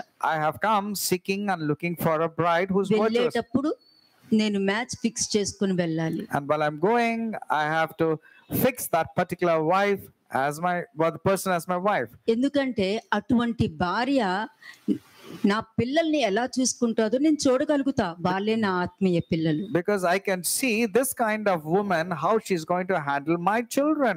That one will be my wife. Women అంటే ఒక స్త్రీ కాదు, ఇక్కడున్న ప్రతి వాళ్ళు భార్యే. Please remember, I'm not talking about the sex of a person, not male and female. Here, every person, male and female, are brides to Lord. They're Sixth all step చూద్దాం. the wife to 26 Christ. to 29 verses. సామెతలు 31వ అధ్యాయము 26వ వచనం నుండి 29వ వచనం వరకు. Proverbs 31 verses 26 to 29. జ్ఞానము కలిగి తన నోరు తెరచును, కృపగల ఉపదేశము ఆమె బోధించును. ఆమె తన ఇంటి వారి నడతలను బాగుగా కనిపెట్టును, పని చేయకుండా ఆమె భోజనము చేయదు. ఆమె కుమారులు లేచి ఆమెను ధన్యురాలు అందరూ. చాలా మంది కుమార్తెలు పతివ్రత ధర్మమును అనుసరించి ఉన్నారు గాని వారి అందరినీ నీవు మించిన దాను అని ఆమె పెనిమిటి ఆమెను పొగడును. Her husband also will praise her and say, many daughters have done well, but you excel them all. వారి పిల్లలు అంటే నీ ఆత్మీయ పిల్లలను చూసి మా అమ్మలాగా నేను ఉండాలి, ఇలా ఉండాలి. Your spiritual children should look at you and say, this is how I want to be, like this mother. కాబట్టి నా భార్యకున్న లక్షణం ఏంటంటే నా పిల్లలు ముఖ్యము, బయోలాజికల్ పిల్లలు ముఖ్యం కాదు అని డిసిషన్ తీసుకుంది. అటువంటి నా భార్య. My wife took the decision that it's not my biological children that are important, more important are those children who are spiritual in nature. 7th point, 30-31 verse. Proverbs 31 verses 30 and 31. సామెతలు 31వ అధ్యాయము 30-31 వచనములు. అందము మోసకరము, సౌందర్యము వ్యర్థము. యెహోవా యందు భయభక్తులు కలిగిన స్త్రీ కొనియాడబడును. చేసిన పనిని బట్టి అట్టి దానికి ప్రతిఫలము ఇయ్యతగును. గవనుల యొద్ద ఆమె పనులు ఆమెను కొనియాడును. నీ యాక్షన్స్, నీ బిహేవియర్, నీ ఆలోచన, ఆఖరికి నీలో ఉన్న థాట్ కూడా నేను పొగుడుద్ది, అబ్బా ఇలా ఉండాలని. Even your actions, your behavior, even your own thought will praise you and say, look, this is how it has to be. కదా, ఒక అజంప్షన్ కూడా ఏమంటదంటే ఈమెలో ఉన్న ఆలోచనే, ఇతనిలో ఉన్న ఆలోచనే ఇంత అందంగా ఉంది, వద్దు నేను వెళ్ళి పాడు చేయొద్దు, ఆనందాన్ని పాడు చేయొద్దని వెళ్ళిపోతుంది. Amen. That assumptions that was dominating you, that wrong weaknesses that were dominating you, will look at your chaste conduct and say, wow, such a wonderful person. I'm not going to go and spoil this person's life and will go away. అటువంటి slave లోను ఆ ఫెరో దాస్యంలో ఉన్న వారిని బయటికి తెచ్చి నేను వాళ్ళని మార్చి నేను పెళ్లి చేసుకుంటున్నాను. Those people who are caught up in the slavery in Egypt under Pharaoh's rule, I have brought them out of Egypt, and that kind of people I want to get married. కాబట్టి దేవునికి భయపడే వారిలోనే ఇటువంటి సౌందర్య లక్షణాలు ఉంటాయి. Therefore, those who have the fear and the reverence of God only will have this kind of character. కదా, ఇప్పుడు వెళ్దాం మనం 1 Timothy 1:1 చూద్దాం. అయిపోయింది కదా 7 steps. ఏ విధంగా పౌలు నాకు భార్యని ఎతకడానికి వచ్చాడో, ఎటువంటి లక్షణాలు కలిగి ఉండాలనుకున్నారో అతను చెప్పాడు, కానీ నేను ఇంకా వివరించి చెప్పాను మీకు. And I'm explaining in detail right now. మొదటి తిమోతి 1వ అధ్యాయము 1వ వచనం. మన రక్షకుడైన దేవుని యొక్కయు మన నిరీక్షణ అయిన క్రీస్తు యేసు యొక్కయు ఆజ్ఞ ప్రకారము క్రీస్తు యేసు యొక్క అపోస్తలుడైన పౌలు. అంతే, ఇక్కడ పౌలు దేవుని యొక్కయు, జాగ్రత్తగా వినండి, ఇక్కడ గుణవతి అయిన భార్య నాకు ఎవరిచ్చారు? నా తండ్రి ఇచ్చారు. Who gave this virtuous wife? It was given by God the Father. గుణవతి అయిన భార్య అను సంఘాన్ని నా తండ్రి నాకు ఇచ్చారు. The church, which is supposed to be the virtuous wife, that wife was given by God the Father. నేనైతే అందరిలాగా నేను అపరాధములు కాము అని మిమ్మల్ని తోసేను, నాతో పాటు తీసుకెళ్ళడానికి వచ్చా, నేను వచ్చిందే పెళ్లి చేసుకోవడానికి అని వాక్యం చెప్తుంది. Like the selfish pastors, the Lord Jesus Christ will not say, we have not transgressed and blame it on you people. In fact, I've come to get married to you and take you to heaven. ఇక్కడ పౌలు కూడా same అదే ప్రవర్తన ఇక్కడ కలిగి ఉన్నాడు. Even Paul had the same attitude and behavior. First ఏమన్నాడు? దేవుని యొక్కయు క్రీస్తు యేసు యొక్కయు ఆజ్ఞ ప్రకారము. He says, by the commandment of God our Savior and the Lord Jesus Christ. నేను క్రీస్తు అపోస్తులుడను అని చెప్పారు. అంటే క్రీస్తుకి భార్యను ఎతకడానికి వచ్చాను అని చెప్తున్నాడు. Paul is saying an apostle of Jesus Christ, which means I have come to look out for the bride for my Lord Jesus. కదా, అతను చూసేది ఎత్తు చూడట్లా, రంగు చూడట్లా, జుట్టు ఉందా లేదా కూడా He చూడట్లా. was not looking at the external character of the beauty of the height or weight or the length of the hair. ఆ ప్రవర్తన, ఆ యాటిట్యూడ్, ఆ బిహేవియర్, ఆ గుణగణ లక్షణాలు వాళ్ళలో లేకపోయినా తీసుకొచ్చి క్రీస్తుకి ప్రతిష్ఠించాలని అనుకున్నాడు. Even when they did not have that kind of behavior, he ensured that people will have that kind of behavior which Jesus was looking for and make them a bride for Lord. అంటే దీనికి అర్థం తెలుసా మీకు ఇక్కడ? You know what it means? అంటే నేను క్రీస్తు అపోస్తలుడును అని చెప్తున్నాడు. He's saying, I am an apostle of Jesus Christ. అంటే నా సొంత ఎంపికతో నేను ఇక్కడికి రాలేదు. That means I have not come on my own, but I was sent by God. మగ పిల్లోడు పుడితే మీకు ఇచ్చేస్తాను, మీకు దానం చేసేస్తాను అని చెప్పి వచ్చేసిన పిల్లలు కాదు, నన్ను దేవుడు ఏర్పరచుకున్నారని చెప్తున్నాడు. He did not say, I am not coming under the category where the mothers will give their offering to as a child to their ministry and says, I will give my son to the ministry. I have come because God sent me. కదా, ఇక్కడ పౌలు తన సొంత ఎంపిక అంటే నేను దేవుడికి సేవ చేయాలని ఉంది అని చాలా మంది చెప్పుకుంటూ వచ్చేసే వాళ్ళు చాలా మంది ఉన్నారు. There are many people who wanted to do service for God or ministers of God. ఇక్కడ ఇతనేమంటున్నంటే మానవుని ఇష్టము వలన నేను అపోస్తలుని అవ్వలేదని చెప్తున్నాడు ఇక్కడ. Here Paul is telling, I was not selected or been ordained by human beings. I have become an apostle because I was sent by God. కదా, క్రీస్తు అపోస్తలులు ఫస్ట్ దేవునికి తర్వాత కుమారుడికి ఇంపార్టెన్స్ ఇస్తారు. The apostles of Christ will give the importance to God the Father and God the Son, which is Jesus Christ. అందుకే ఎంత చక్కగా వివరించాడు. ఆ ఒక్క పాయింట్ లోనే ఎంత మెసేజ్ ఉందో చూడండి. See the entire message in this one particular verse. నేను మానవుని ఇష్టము వలన నేను అపోస్తలుని కాలేదు అని చెప్తున్నాడు. He says, I have not become an apostle on human based selection. నేను క్రీస్తు సేవకునిగా పౌలు ఉండాలని దేవుడే నన్ను ఆజ్ఞాపించి ఇక్కడికి పంపించారు అని చెప్తున్నాడు ఇక్కడ. He's clearly telling that I was sent by God to appoint certain things. అక్కడ తండ్రిని కోట్ చేశాడు. అక్కడ He was quoting God the Savior as first. చూసారా, తండ్రిని కోట్ చేశాడు. He was quoting God the Father first. దేవుడే నాకు ఆజ్ఞ ఇచ్చారు. And he says, this is the commandment that has come from God దేవుడు our నాకు Savior. ఆజ్ఞ ఇచ్చారు. God has given me this commandment. ఏమని?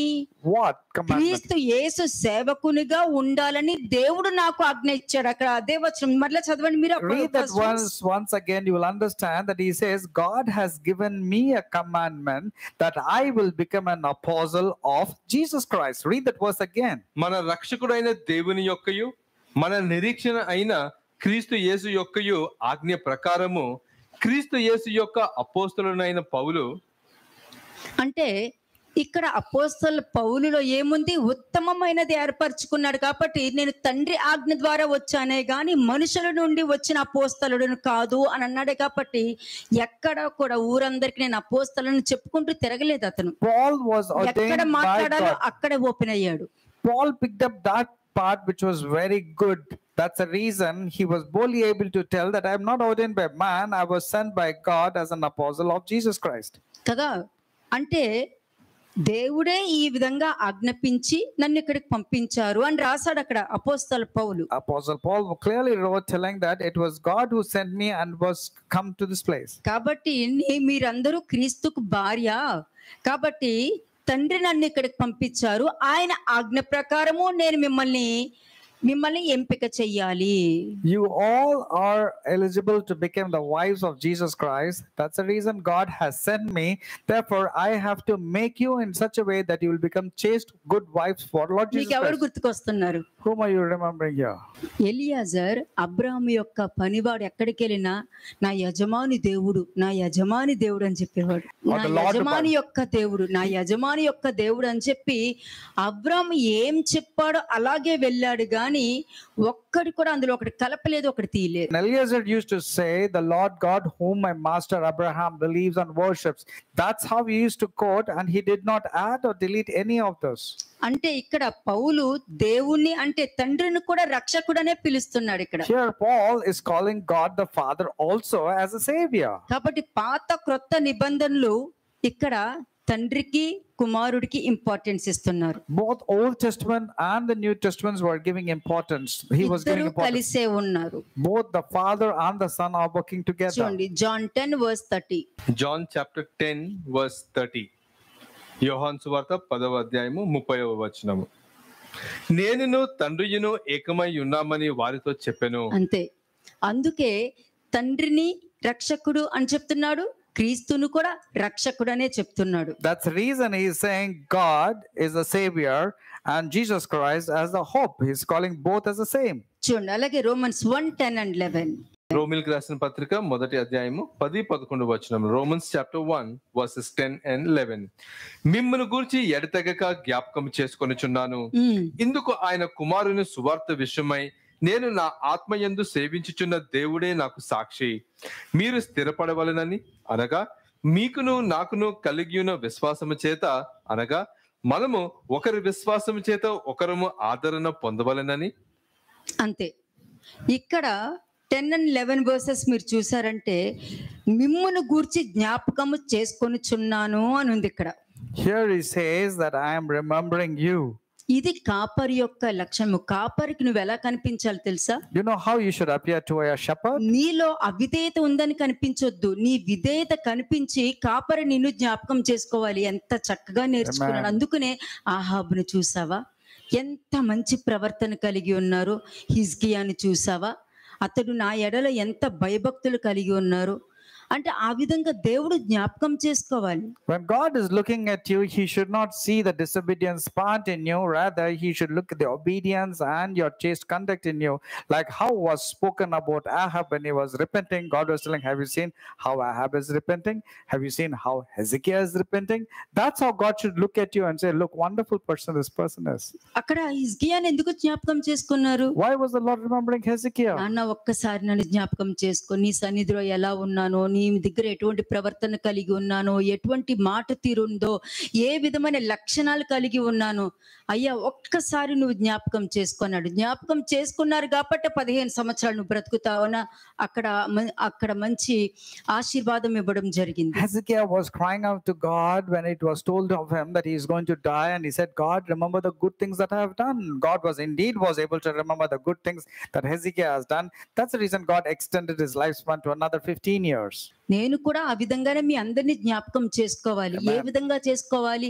ఎంత చక్కగా నా మాట వాళ్ళు జరిగిస్తున్నారు, నా మీద నమ్మకం పెట్టుకుని ఉన్నారు, ఎలాగ నాకు ఇచ్చిన మాటను కీపప్ చేసుకున్నారని నేను జ్ఞాపకం చేసుకోవాలి. Even God also should remember you as the wonderful person who is doing good works only. నిన్ను జ్ఞాపకం చేసుకునేటప్పుడు నీలో నా వాక్యం కనిపించాలి, అందులోనే నువ్వు క్రీస్తు ఉంటాడు. When I remember you, I should see the word of God in you, through you, and that because Christ is there in the word of God. నా ఆత్మ యందు సేవించుచున్నాను, నా దేవుడే నాకు సాక్ష్యాన్ని పలుకుతున్నాడు. అంటే అంత గొప్ప వ్యక్తి అపోస్తలు పౌల్లో ఏ తప్పు లేదు కాబట్టి నా ఆత్మయే సాక్ష్యం చెప్పగలుగుతున్నాడు. That's the reason he is able to boldly tell that my spirit is the witness again about what I'm speaking, that I'm serving. ఎందుకు ఈ విధంగా చెప్తున్నాడు? Why is he saying like that? మీరు స్థిరపడి ఉండాలి, so that you will be established. ఆ నిలకడ కలిగిన జీవితంలో దేవుడు వాక్యాన్ని చూడగలుగుతారు. గజిబిజి అయిపోయి ఎటు గాలి వస్తే అటు కొట్టుకుపోతున్నారు అని అంటే అక్కడ నువ్వు స్థిరత్వం లేదు. నువ్వు ఏ సమయంలో ఎలా ఉంటాలో తిరిగిపోతున్నావు, ఎలా ఉంటాలో కొట్టుకుపోతున్నావు. అప్పుడు నీలో వాక్యం కనిపించదు. You should be established like this. Be steadfast. Otherwise you will be caught up with every wind of doctrine. Every wind that your mind is swaying, you will like to go here and there. కదా, అంటే నిన్ను జ్ఞాపకం చేస్తే నీ పేరు పెట్టి పిలవడం అన్నది జరుగుతుంది. And when God remembers you, he will call you out with your name. John 10:2-3. John chapter 10 verses 2 and 3. యోహాను సువార్త 10వ అధ్యాయము 2-3 వచనములు. ద్వారమున ప్రవేశించువాడు గొర్రెల కాపరి, అతనికి ద్వారపాలకుడు తలుపు తీయును, గొర్రెలు అతని స్వరము వినును, అతడు తన సొంత గొర్రెలను పేరు పెట్టి పిలిచి వాటిని వెలుపలికి నడిపించును. ఎలాగా? నువ్వు ఉన్న సిట్యుయేషన్ నుండి నేను బయటికి తీసుకురాగలుగుతాను. నేను I can bail you out of any situation that you are going through. Yes, Lord. ద్వారమున ప్రవేశించువాడు గొర్రెల కాపరి. He who enters by the door is the shepherd of the sheep. ఒక నెగటివ్ స్పిరిట్ ఎంటర్ అవుతుంది అన్నప్పుడు నువ్వు ఎందుకు తలుపు తీస్తున్నావు? When a negative spirit or thought is coming to you, why are you opening the door? అది ఎంత నిజమైనా నువ్వు ఎందుకు తలుపు తీస్తున్నావు? Even if it had to be true, why are you opening the door? నీ దగ్గరికి వచ్చేవాడు తలుపులు తెరుచుకుని వచ్చేవాడు నీ కాపరి ఒక్కడే. Only your అదే shepherd, వాక్యము. only your shepherd, that is the word of God, should open the door, and కదా. that's your heart. దొంగ వెనక నుండి వస్తాడు, నేను దొరలా వస్తా. The devil will come jumping from the wall, but the Lord God will come like the master కదా. entering the door. దొంగ వలే వచ్చి వారి దగ్గరికి మాత్రం నేను దొంగ వలే వస్తాను. But the person who's coming like a thief, the Lord also will come like a thief at the కదా. twinkling of an ఎలా eye. వస్తారో, ఎప్పుడు వస్తారో, ఏ సమయం వస్తారో, ఎలా ఉంటుందో ఎవరికి తెలియదు. Nobody knows the time, the moment, the season. It'll all come like a twinkling of an eye. కదా, నేను దొంగ వలే వస్తున్నాను అన్నది రెవల్యూషన్ లో కూడా రాయబడి ఉంది. It's also mentioned in the book of Revelation that I'll come as a thief. చూడండి, John 10:2-3 మరలా చదవండి. John chapter 10 verses 2 and 3. యోహాను సువార్త 10వ అధ్యాయము 2-3 వచనములు. ద్వారమున ప్రవేశించువాడు గొర్రెల కాపరి, అతనికి ద్వారపాలకుడు తలుపు తీయును, గొర్రెలు అతని స్వరము వినును, అతడు తన సొంత గొర్రెలను పేరు పెట్టి పిలిచి వాటిని వెలుపలికి నడిపించును. అదే మరి నా భార్య నేనొస్తేనే తలుపు తీస్తుంది, నా కార్ సౌండ్ గుర్తుపట్టగలుగుద్ది, నేను వచ్చేది sense చేయగలుగుద్ది. Oh, my wife can recognize my steps or my car sound, and she is the one who can open the అంటే door. ఇప్పుడు చాలా ఉత్తమమైనది నువ్వు ఏర్పరచుకున్నావంటే నువ్వు జ్ఞానం కలిగి ఉంటావు. When you choose to pick up that good part, you will definitely have godly నువ్వు wisdom. జ్ఞానం కలిగి ఉంటావంటే తప్పకుండా నువ్వు సమాధానాన్నే ఎత్తుక్కుంటావు, అశాంతిని ఎత్తుక్కోవు, బాధని దుఃఖాన్ని ఎత్తుక్కో. ఇదైతే confirm. For sure, you will pick up that which is peace. You will definitely not lack your peace or go away from peace, and not something which is quarrel or disgusting. ఎందుకంటే నీ భర్త క్రీస్తు కాబట్టి. Because your husband is Jesus Christ. Your husband నీ is Jesus దగ్గరికి Christ. ధైర్యంగా వచ్చేవాడు, మాట్లాడేవాడు, గద్దించేవాడు ఎవరైనా సరే ద్వారమున ప్రవేశించువాడు గొర్రెల కాపరి. ఆయనకి ఎల్లో చేస్తారు. And the one who comes by the main door is the Lord Jesus Christ, because he's a shepherd of the word of God, because they will allow him to come inside. అతనికి ద్వారపాలకుడు తలుపు తీయును, నీకు కాపుదలగా ఉన్న దేవదూతలు తలుపులు తీస్తారు. To whom the doorkeeper opens, and that's the angels who will come and open. గొర్రెలు అతని స్వరము వినును. And the sheep will hear his voice. అతడు తన సొంత గొర్రెలను పేరు పెట్టి పిలిచి వాటిని వెలుపలికి నడిపించును. And he calls his own sheep by name and leads them out. తన సొంత గొర్రెలను పేరు పెట్టి పిలిచి వాటిని వెలుపలికి నడిపించును. He calls his own sheep by name and leads them out. కాబట్టి నువ్వు ఏ సిచ్యువేషన్ లో ఉన్నప్పుడు నీకు వాక్యం గుర్తుకొచ్చింది అని అంటే దానికి అర్థము నువ్వు రా, నేనున్నాను కదా అని అర్థము. So therefore, whatever situation you're going through, when you remember the word of God, then the Lord will say, come, I'm there for you, don't worry. 4th verse. 4వ వచనం. మరియు అతడు తన సొంత గొర్రెల అన్నిటినీ వెలుపలికి నడిపించినప్పుడెల్లా వాటికి ముందుగా నడుచుచు గొర్రెలు అతని స్వరమును ఎరుగును గనుక అవి అతనిని వెంబడించును. అంతే, నువ్వు ఒక్కసారి నా వాక్యం గుర్తుందంటే ఈ విధంగా నడుచుకుంటూ బయటకు వచ్చేస్తాను. One, if you remember the word of God, this is how you will follow the shepherd and hear his voice. లేదనుకో దొంగ వచ్చేస్తాడు. Otherwise, a stranger will come. కదా. మరియు అతడు తన సొంత గొర్రెలు అన్నిటినీ వెలుపలికి నడిపించినప్పుడెల్లా వాటికి ముందుగా నడుచును, గొర్రెలు అతని స్వరము ఎరుగును కనుక అవి అతనిని వెంబడించును. అంటే నువ్వు సిచ్యుయేషన్ మారినప్పుడు నా వాక్యం నీకు గుర్తుకొచ్చింది అని అంటే నీకు తెలియకుండానే నేను చెప్తున్నా, వాక్యం నీకు గుర్తుకొచ్చింది అని అంటే When you remember the word of God in the situation, నువ్వు వెనకాల నడుస్తున్నావు. when you remember the word of God in the situation that you're encountering, you know what it means. Christ is there in the front of you, and you're just following Christ. అంటే నేను ఏం చేస్తున్నాను అక్కడ? What am I actually doing? నిన్ను చేయి పట్టుకుని నా వెనకాల నడిపిస్తున్నా. I'm holding a hand and ensuring that you will walk behind me. నేనున్నాను కదా, వదిలే. I will tell you, I'll give you the hope. I'm there, isn't it? So don't worry. ఎందుకు బాధపడుతున్నావు? Why do you are afraid? Why do you feeling have grief? కదా, భూదిగంతాల్ని సొత్తుగా కూడా ఇవ్వగలుగుతాను. Psalms 2:8 says, I can give you nations as inheritance to you. Nebuchadnezzar రాజు ఏమన్నాడు? What did Nebuchadnezzar king say? దేవుడు దేన్నైనా సరే తలక్రిందులు చేయగలుగుతారు. God is able, he can make anything. Heaven rules, he అని used to say. మానవ బుద్ధి వచ్చినప్పుడు నేను గ్రహించితిని. When he came to his senses, then he came to know that God rules. నువ్వు అన్ని అనుభవించాక నీకు జ్ఞానం రాకూడదు. You should not experience after falling. After falling, you should not come to your senses. Meshach అబేద్నెగోలు సమస్యలోకి వెళ్ళి పడిపోయారు. Shadrach, Meshach, Abednego were facing a problem. కదా, వెళ్ళి పడిపోయారు అక్కడ. They went and fell into the problem, that is into the flames. Their bodies were not burnt, neither ఎక్కడ కాలలేదు, their dress also did not మసి burn. కూడా అంటుకోలేదు. No dust, no smell of కానీ fire. ఆ situation వాళ్ళ ముగ్గురిని పక్కన పెట్టి ముగ్గురితో ఉన్న నన్ను చూడగలిగింది. But apart from this tree, Nebuchadnezzar was able to see the fourth person walking.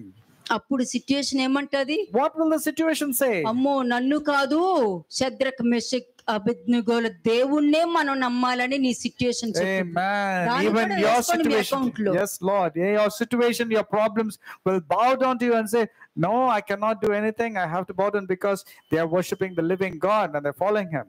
Not. కాబట్టి ఎప్పుడైతే నువ్వు ఆ సిట్యుయేషన్ లో ఉన్నప్పుడు నేను గుర్తుకొచ్చాను అనుకో, మన ఇద్దరం కలిసి నడుచుకుంటూ వెళ్తాం. When you remember the word of God in the situation that you are facing, that means both of us will travel together. That is you and Lord Jesus Christ. 8 to 10 verses. 8 నుంచి 10 వచనాలు, versus 8 to 10. గొర్రెల పోవు ద్వారమును నేనే, నాకు ముందు వచ్చిన వారు అందరూ దొంగలను దోచుకున్న వారునై ఉన్నారు. గొర్రెలు వారి స్వరము వినలేదు. అంతే. ఏ సాతాను ఏడిపించాడు కదా? Which Satan has made you cry. అంతే. ఎవరు తీసుకొచ్చారు? నువ్వు వాళ్ళని ఏడిపించాలి, సాతాన్ని ఏడిపించాలి.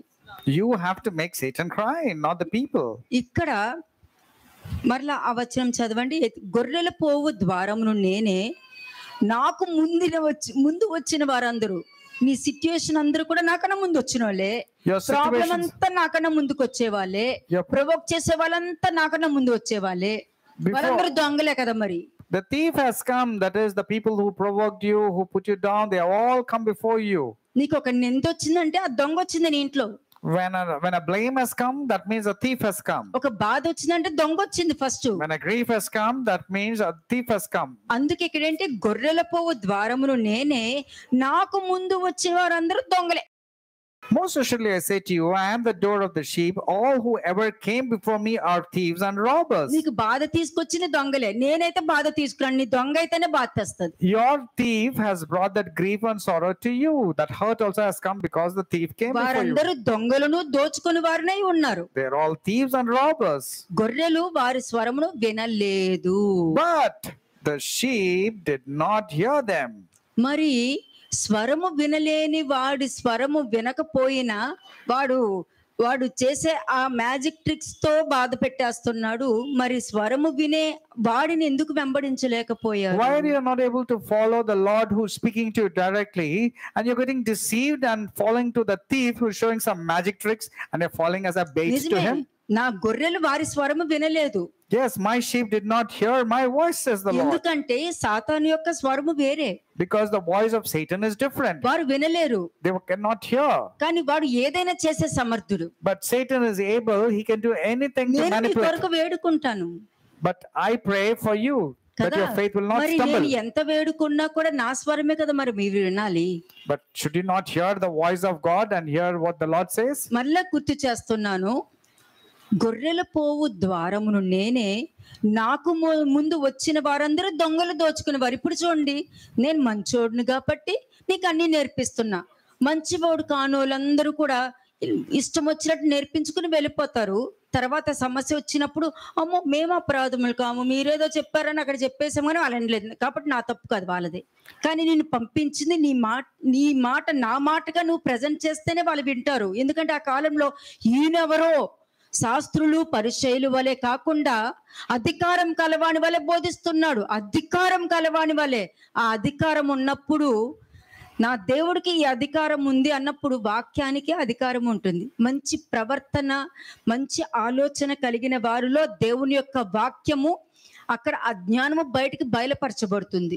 All authority has been given to Jesus Christ, and Pharisees looked into Jesus' teaching and says, who can this be who speaks with authority? That's how the word of God will come. When the authority word comes to you, it will teach you that which is good and that which is evil. But the pastors and the outside people will not teach you that which is evil. And then when you run into problems, they will simply say, we have not transgressed. These people believed in the wrong words and they have ఇప్పుడు transgressed. Last week నేను ఒక వారం సమయం ఇచ్చేసా. I gave you 1 week of time last week. మరి సాతాను ఏమంటాడు? What will Satan say? సరే వాళ్ళ మీద నమ్మకం పెట్టుకుని ఇచ్చావు కదా, మిగతాది నాకు వదిలే అని అంటాడు. Satan will say, okay, you trusted in them for 1 week. Okay, give me that 1 week to me, Satan will say. వదిలేస్తా అంతే. And God will not interfere. వాడు ప్రోటోకాల్ వాడు ఫాలో అవుతాడు. He will follow his own ways and చెప్పకుండా protocol. ఒక పని కూడా చేయడు. And he will inform everything to God before he does. మీకు తెలుసు కదా You know that, isn't it? ఎక్కడుందా From వాక్యం? 1 Kings chapter 22 verse 22 verse 21 onwards. అంతలో ఒక ఆత్మ ఎదుటకు వచ్చి యెహోవా సన్నిధిని నిలవబడి, నేను అతనిని ప్రేరేపించదని అనగా, యెహోవా ఏ ప్రకారం నీవు అతన్ని ప్రేరేపించదు అని అతన్ని అడిగెను. అందుకతడు, నేను బయలుదేరి అతని ప్రవక్తల నోట అబద్ధమాడు ఆత్మగా ఉందునని చెప్పగా, ఆయన, నీవు అతనిని ప్రేరేపించి జయము నొందుదువు, పోయి ఆ ప్రకారం చేయమని అతనికి సెలవిచ్చెను. వచ్చి అక్కడ పర్మిషన్ అడిగారు. అడిగి వచ్చినప్పుడు నువ్వు గెలవచ్చు. the lying spirit will come and ask permission from God, but you can actually victorious over the lying spirit. ఒక వారము దేవుడు నన్ను వదిలేస్తానన్నారంటే తప్పకుండా అపవాది ఇంటి చుట్టూ తిరుగుతాడు అని తెలుసుకోవాలి. You should know that the devil will come like a roaring lion seeking to devour you, because God is not there 1 week in your life. He can do any strategy. చెప్పినది ఒక వారం ఎంతమందికి గుర్తుంది, రోజు గుర్తుందా అంటే అది గుర్తున్న దానికన్నా నీకు ఏం గుర్తుండాలి? దేవుడు చెయ్యి వదిలేశారంటే తప్పకుండా అపవాది తిరుగుతాడు. You should know when God has taken his hand off me, for sure Satan will come. కాబట్టి నేను దేవుని స్వరం వినాలి. Therefore I ought to hear only the voice of God. అనుకుంటే తప్పక నీ సిట్యుయేషన్ లో నువ్వు దేవుడి స్వరమే వింటావు. నీకు వాక్యమే గుర్తుంటుంది, ఇంకేమి If గుర్తుంటుంది. that's the case, you will definitely hear the voice of God, and you will remember only the word of God, not your insults, humiliations, hurts, or your defeat, or your problems, or anything. First Kings 21:29. First Kings chapter 22 verse 22-29. మొదటి రాజుల గ్రంథం 22వ అధ్యాయం 29వ వచనం.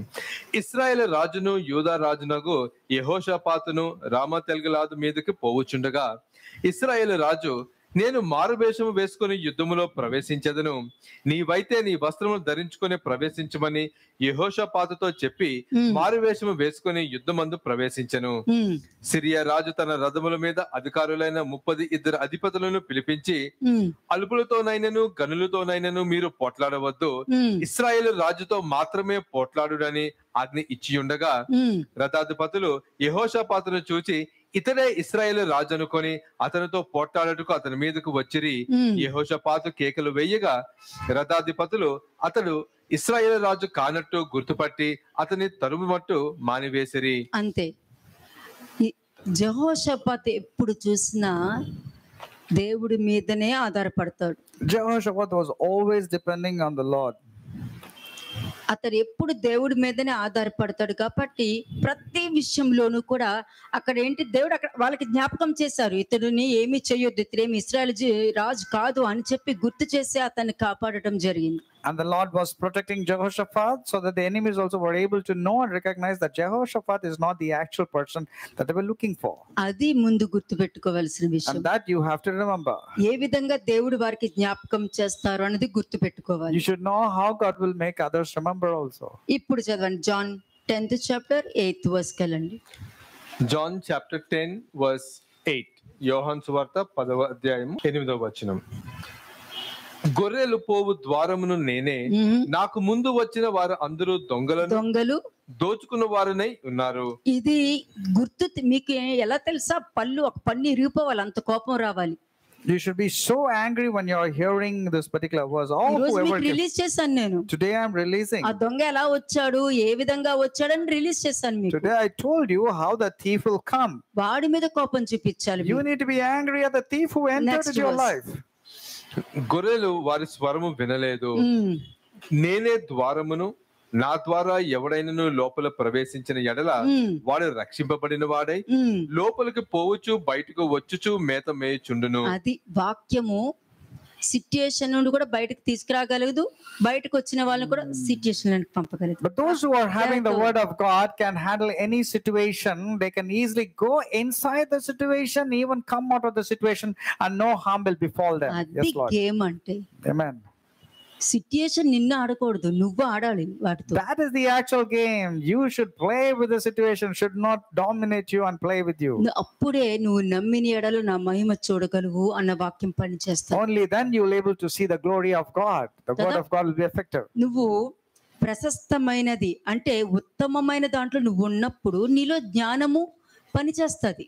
When you choose that which is the good part, the wisdom of God will operate in your life. కాబట్టి నువ్వు క్రీస్తుకు భార్యగా ఉండటానికి మీరు అర్హత కలిగి ఉంటారు. Therefore, you are eligible person to get married to the Lord Jesus Christ because you're a మీరు wife. క్రీస్తు స్వరాన్ని తప్ప క్రీస్తుని తప్ప ఇంకొకరిని చూడలేరు.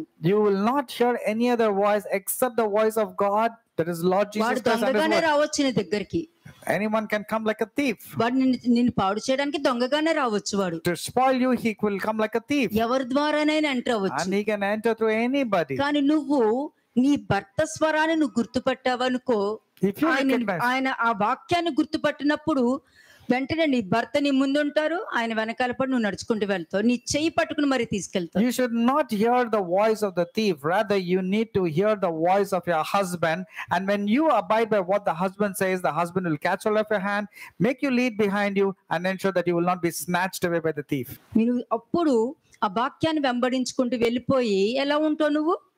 క్షేమంగా లోపలికి వెళ్తావు, క్షేమంగా బయటకు వస్తావు. నీ ప్రాబ్లంలో కూడా నీకు క్షేమం ఉంది, బయటకు వచ్చినప్పుడు క్షేమం ఉంది. అన్నీ కూడా చూడటానికి నీ మీదకు వస్తున్నట్టు కనబడతాయి, కానీ అవన్నీ కూడా నిజమైంది కాదు. దాన్ని నమ్మను అని అనాలి నువ్వు. Everything will appear as if they are pounding upon you to destroy you, but you should not believe any of those that what you see. కదా, నువ్వు ఈజీగా లోపలికి వెళ్ళగలుగుతావు, క్షేమంగా వెళ్ళి క్షేమంగా బయటికి రాగలుగుతావు. You can easily enter through the problem and then come out of it. That is through the door and come out of it also. 10th verse చూడండి. Verse 10 10వ వచనం.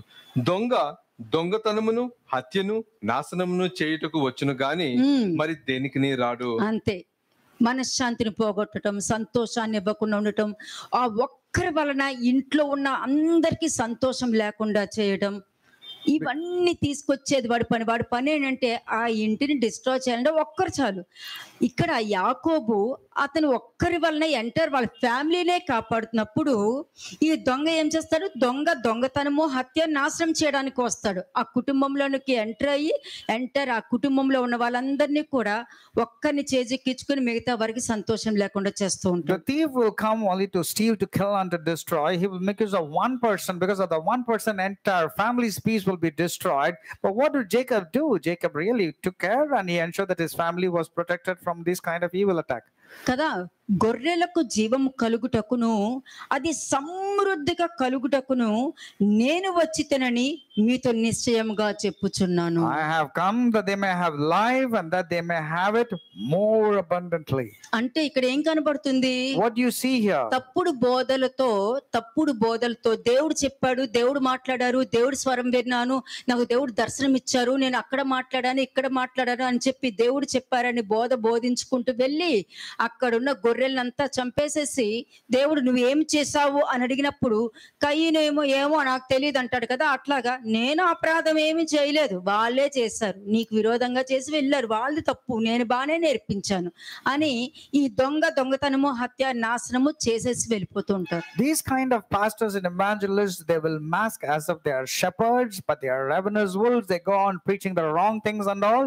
And then when the persons are caught in the various problems, this person will simply say, I am not a transgressor. They transgressed. They went in the wrong way. That's how they will preach. మరి rebuke ఎక్కడి నుండి వస్తుంది? Where will rebuke come from?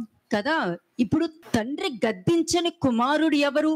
Who is that ఒకవేళ son who is not తండ్రి rebuked? గద్దించినప్పుడు ఆ కుమారుడు receive చేసుకోకపోతే దుర్బీజులే అని వాక్యం చెప్తుంది. If a person is not getting rebuked or not receiving the rebuke, that person is a corrupt seed. కదా, ఇప్పుడు ప్రతి దగ్గర నీకు ప్రాస్పరిటీ కనబడుతుంది, నువ్వు డబ్బులు ఇస్తే 10 వంతులు దేవుడు ఆశీర్వదిస్తారు, నీకు కృప ఉంది, ఇది కృపాకాలము, దేవుడు రక్తము పనిచేసింది, నువ్వు బాప్తిస్మం తీసుకో, పరలోకానికి వెళ్ళిపో, ఇవన్నీ చెప్తున్నారే గాని నీలో ఈ తప్పు ఉంది, నీలో ఈ ఆలోచన ఉంది, ఇది దేవుడికి ఇష్టం లేదు, ఇలా ఆలోచించకూడదు, నీ సిచ్యుయేషన్ నువ్వు ఇలాగా ఈ విధంగా నువ్వు వాక్యం గుర్తు పెట్టుకోవాలి, నువ్వు బయటికి రావాలి, ఆయన రక్తం చేతనే నువ్వు నీతిమంతుడిగా తీర్చబడ్డావు అని అంటే ఆయన యొక్క గుణగణ లక్షణాలు నీకు ఉండాలి అని చెప్పగలిగారా? మరి where is the preachings going on right now? Are they able to rebuke? Are they able to correct? Or are they talking about the wrath of God? Are you talking about the consequences under sin? No, none of these teachings are taking place nowadays. కదా, ఇది నేర్పించట్లేదు. They're not teaching about them. నీతిమంతులు లేరు, ఎవరు లేరు కాబట్టి నువ్వు లేవు. They simply says there's no one righteous, so therefore you are also not righteous. ఆయన ఒక్కరే నీతిమంతుడు, నువ్వు కాదు. He's only righteous, you are not. That's what they say. అందరూ ఏమంటే నీతిమంతులు లేరంట, ఎవరు లేరంట, నేను లేను. So everybody, the congregation will say, see, this is what I heard, no one is righteous, that's the reason I'm not able to be మరి righteous. నువ్వు నమ్మిన దేవుడు సంపూర్ణుడు కాబట్టి మీరును సంపూర్ణంగా ఉండండి అని ఎందుకు చెప్పాడు? Why did Matthew chapter 5 says, God is perfect, you also ought to be perfect? ఎందుకన్నారు మరి? Why did he say that? మరి అలా అన్నప్పుడు వాళ్ళు ఆ విధంగా బోధిస్తే మరి ఈ వాక్యాన్ని ఎవరికి నేర్పించమంటారు? Then who should learn this kind of scriptures when these people are teaching in the wrong way? కదా.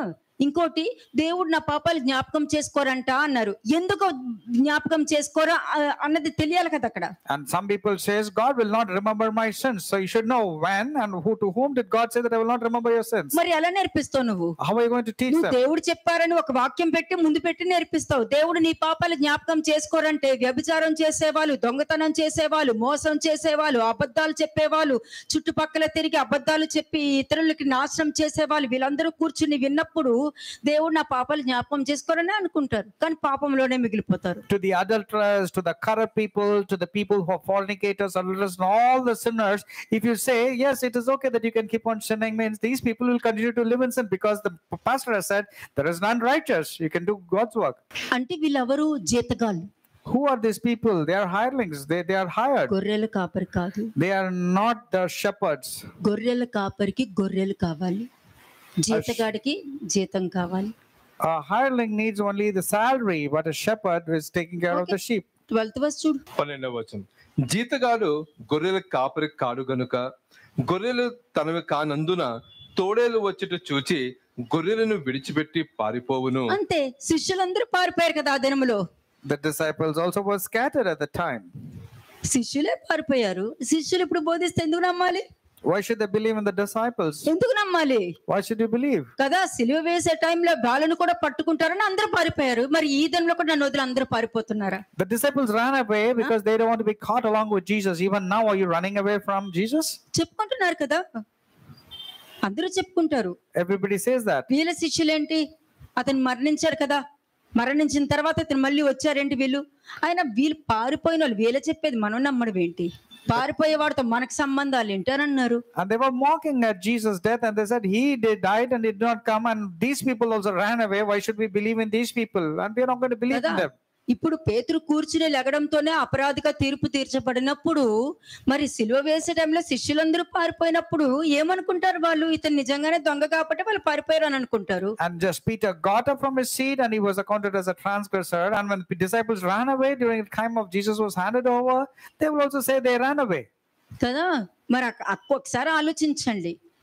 ఇప్పుడు నా గొర్రెలు నా స్వరము వినును, అన్యుల స్వరము వినదు అని అన్నప్పుడు, అన్యులు నీతో మాట్లాడకపోయినా అది వాళ్ళు మాట్లాడారని తీసేసుకుని బాధ దుఃఖంతో వెళ్ళిపోతున్నారు కదా. And people are listening to the words that is coming and they're getting grieved and they're going away. కదా, అన్యుల స్వరము వినవు. The Gentiles cannot hear. That means the other ones cannot hear. అంతే, నా గొర్రెలు నా స్వరం వింటాయి. నా గొర్రెలు నా స్వరం ఎలాగా? క్షేమంగా లోపలికి వెళ్తే క్షేమంగా బయటకు వస్తుంది. సిచ్యుయేషన్ లోపలికి వెళ్ళగలదు, సిచ్యుయేషన్ తో బయటకు రాగలుగుద్ది. The sheep of mine will hear my voice, come inside the door, that is, come through the situation, come out of the situation without any difficulty. అంటే నీలో ఉత్తమమైనది నువ్వు ఏర్పరచుకున్నావు కాబట్టి, నీలో మంచి జ్ఞానంతో ఉన్నావు కాబట్టి, నీ జ్ఞానము దేవుడు వాక్యం జ్ఞాపకం చేసింది కాబట్టి, నీ సిచ్యుయేషన్ ని కూడా, నీ సిచ్యుయేషన్ కి నీ ప్రవర్తన ఏంటి, నీ ఆలోచన ఏంటి, నీ క్యారెక్టర్ ఏంటి అనేది నీ సిచ్యుయేషన్ కి నువ్వు చూపించగలిగావు. And you choose that which is the good path. Therefore, godly wisdom prevailed in you. That means the word of God you were able to remember during the time of situation. That's the reason you are able to enter through the situation and come out of it without any problem.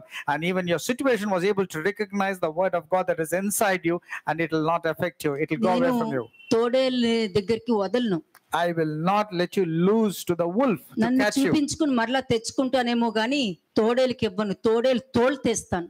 I will ensure the wolf will be skinned alive, but I will not hand you over to the wolf when you turn కదా, towards me. అది వచ్చినా కూడా దాని తోలు తీసి దాని ముందే నేను నిలబెడతాను. నేను I will ensure that wolf skin will be peeled off and ensure that you will be established as a good person. కదా, ఎందుకని 11th verse చూడండి.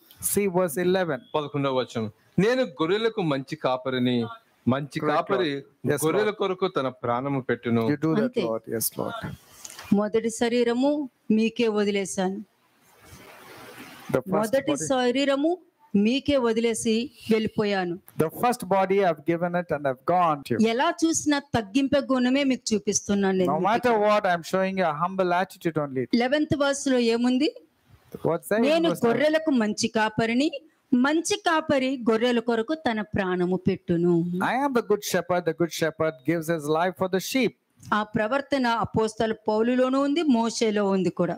Apostle Paul, Moses had this good character. పౌలు అన్నాడు కూడా, నా వారి కోసము నేను శాపగ్రస్తుని అవడానికి కూడా రెడీ అయిపోతాను. Paul said, I don't mind becoming accursed for the sake of the people the gospel we preached. ఇంకొకరు ఏమన్నారు, జీవ గ్రంథంలో నుండి నా పేరు తీసేయండి, దయచేసి వారి పాపాలని పరిహరించండి అని. What did Moses say? He said, remove the name from the book of life, but ensure that people's sin is not to be considered. కదా 33rd verse చూడండి. 33వ వచనం verse 33. అందుకు యూదులు, నీవు మనుషుడివై ఉండి దేవుడినని చెప్పుకొనుచున్నావు గనుక దేవదూషణ చేసినందుకే నిన్ను రాళ్ళతో కొట్టుదము గాని మంచి క్రియ చేసినందుకు కాదని ఆయనతో చెప్పిరి. అంతే. మనుషులు చూసే విధానం ఎలా ఉంటుందో తెలుసా? నమ్మకంగా ఉన్న వాళ్ళు స్వరాన్ని గుర్తుపట్టి స్వరానికి లోబడి నీ కాపరికి లోబడి ఉంటారు. కానీ మనుషులకు వారి ఆలోచన అనే రాళ్లతో పట్టుకుని కొడతానికి వస్తారు. దేనికి?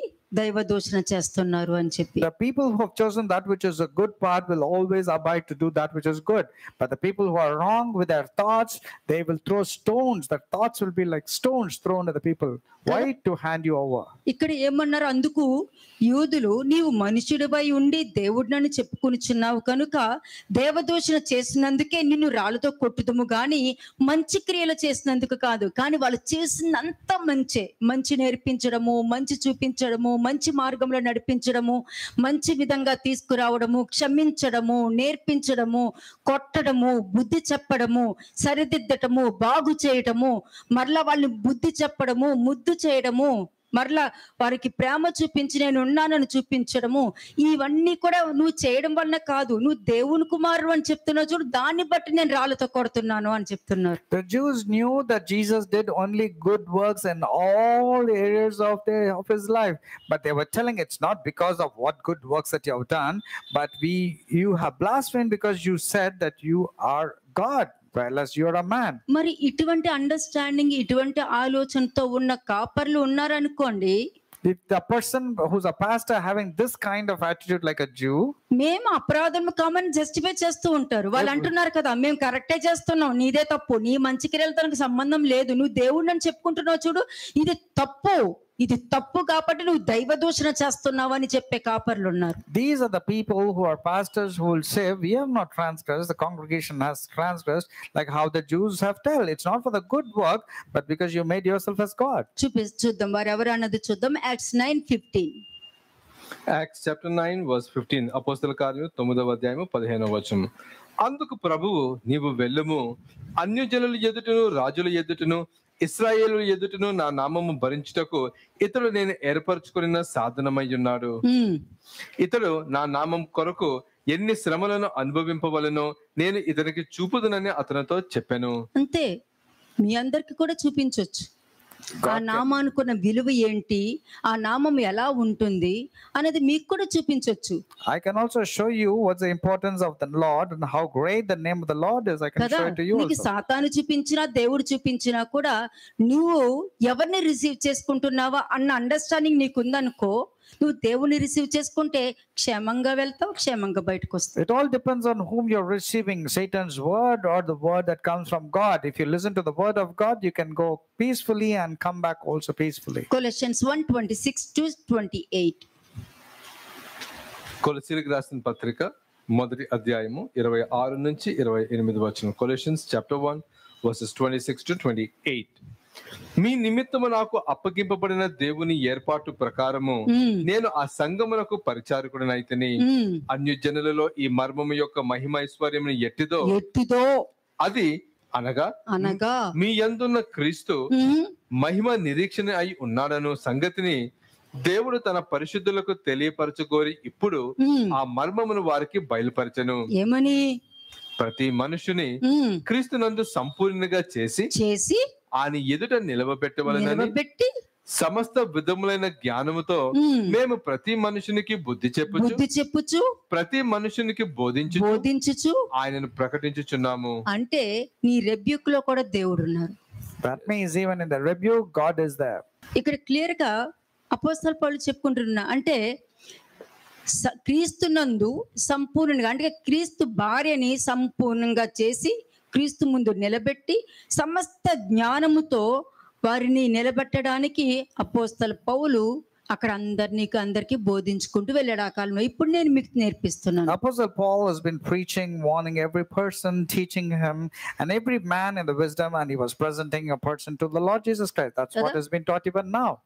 ఏదైనా ఒక మనిషిలో ఉన్న లోపం ఏదైనా ఉండనియండి. Let it be any man who's got weakness. చూడండి టైటస్ 1:2-6. Titus chapter 1 verses 2-6. తీతుకు రాసిన పత్రిక 1వ అధ్యాయము 2-6 వచనములు. నిత్య జీవనము గూర్చిన నిరీక్షణతో కూడిన భక్తికి ఆధారమగు సత్య విషయమైన అనుభవ జ్ఞానము నిమిత్తమును, సత్య విషయమైన అనుభవ జ్ఞానము, సత్యం ఎలా ఉంటుందో చూపించడానికి మీకు అనుభవ జ్ఞానము తప్పక ఉంటుంది. You need to have the అదే spiritual next experience when you level. want to taste what the truth is. That is the next level. దేవుని దాసుడను యేసుక్రీస్తు అపోస్తలుడైన పౌలు మన అందరి విశ్వాస విషయంలో నా నిజమైన కుమారుడగు తీతుకు శుభమని చెప్పి వ్రాయున్నది. ఆ నిత్య జీవమును అబద్ధమాడనేరని దేవుడి అనాది కాలమునందే వాగ్దానము చేసిన గాని ఇప్పుడు మన రక్షకుడైన దేవుని ఆజ్ఞ ప్రకారము నాకు అప్పగింపబడిన సువార్త ప్రకటన వలన తన వాక్యమును యుక్త కాలముల యందు బయలుపరిచెను. తండ్రి అయిన దేవుని నుండి మన రక్షకుడైన క్రీస్తు యేసు నుండి కృపయు కనికరమును సమాధానమును నీకు కలుగును గాక. నేను నీకు ఆజ్ఞాపించిన అంతే. ఈ 1-4 వర్సెస్ ఏంటంటే మీకు ప్రతి విషయంలో అనుభవ జ్ఞానం ఉండాలి.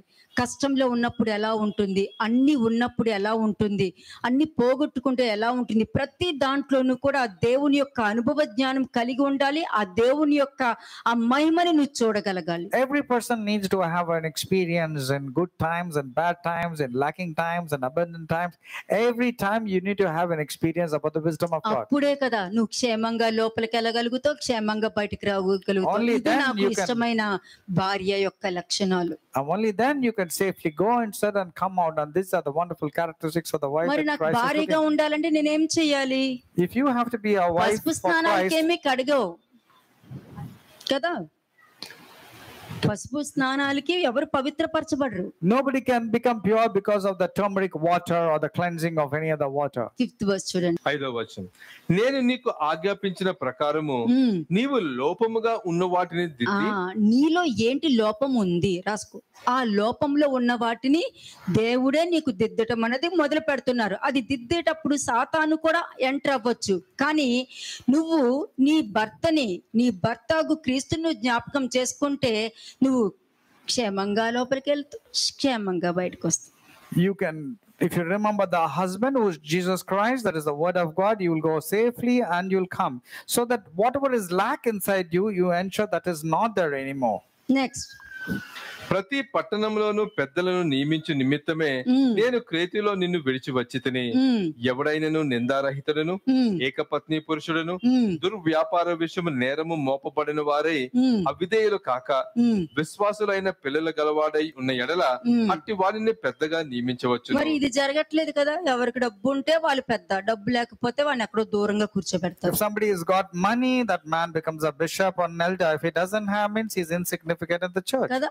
మరలా గొడవలు కూడా, and there are fights in the churches. disputes ఉంటాయి. అలాగా ఎందుకు ఉండాలి? అదంతా దేవుడి నామానికి దోషనే కదా. Is it not bringing blasphemy to the name of God when there are disputes within the church? నిందారహితుడిగా ఉండాలి.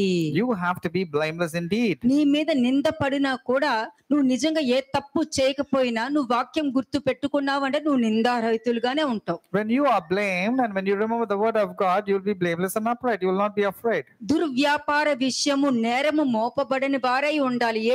నీ మీద ఎటువంటి నిందలు ఉండకూడదు, నీలో ఎటువంటి తప్పులు కూడా కనిపించకూడదు. You should not be accused of any dissipation or insubordination at all. మీరు విధేయత కలిగి ఉండాలి కానీ అవిధేయత కలిగిన మనుషుల్లో ఉండకూడదు. You should be children of obedience and faithfulness, not disobedience. వారిని నిలబెట్టుకోవచ్చు అని ఇక్కడ వాక్యం చెప్తుంది. And those people can be appointed. కాబట్టి అవిధేయులు కాక లోపంలో ఉన్న వాటిని సరిదిద్దాలి అని చెప్పని అంటున్నారు. Therefore, who are disobedient, you have to come out of it and check that which is lack and correct yourself. ఒకవేళ ఒకవేళ అటువంటి సిచ్యుయేషన్స్ అన్ని వచ్చిందే అనుకుందాం, ఏం జరుగుతుంది? జకర్యా 1:14-15 చూడండి. If that kind of situation arises, let's see from Zechariah. జకరియా చాప్టర్ 1 వర్సెస్ 14 and 15. జకరియా 1వ అధ్యాయము 14-15 వచనంలో, కాబట్టి నాతో మాట్లాడుచున్న దూత నాతో ఇట్లనెను, నీవు ప్రకటన చేయవలసినదేమనగా, సైన్యములకు అధిపతియగు యెహోవా ఇలాగ సెలవిచ్చుచున్నాడు, నేను యెరూషలేము విషయములోను సీయోను విషయములోను అధిక ఆసక్తి కలిగి ఉన్నాను. నిమ్మలముగా ఉన్న అన్ని జనుల మీద నేను బహుగా కోపించుచున్నాను. ఎలయనగా నేను కొంచెము కోపపడగా కీడు చేయవలన తాత్పర్యంతో వారు సహాయులైరి. అంటే ఇక్కడ ఏముంది? గద్దింపు ద్వారా నిమ్మలంగా వారిని గద్దించి దేవుడు ఆయన ప్రజలను శిక్ష విధించినప్పటికీ ఆయన ప్రజలను శాశ్వతంగా విడనాడలేదని అక్కడ కనబడుతుంది. And the Lord God was just angry at that moment, but at the same time he did not leave the children. He was waiting that the children will return towards him. కదా, ఆ సమయంలో వారి పిల్లలకి ఇశ్రాయేల్ జనాంగానికి బుద్ధి చెప్పడానికి అన్యజనులను వాడుకోవడం కూడా జరిగింది. And to teach the lesson who are the children of Israel, God had to use the Gentiles so that the others will come to కాబట్టి understand. క్షేమంగా వెళ్ళి క్షేమంగా రావాలి అని అంటే ఒక్కటే వాక్యం, ఒక్కటే జ్ఞాపకం తెచ్చుకున్నావంటే ఆ వాక్యము నిన్ను ఆ సమస్య నుండి బయటికి తీసుకురాగలుగుతుంది, ఆ సమస్యను నీకు మొక్కేటట్టు చేస్తుంది. And it's only the word of God that should be abiding in you. Only then you will be able to go safely inside and come out even if there are problems. And then your problems will bow down to you because it's able to recognize the word that is inside you. కదా. Shalom అలైకుం.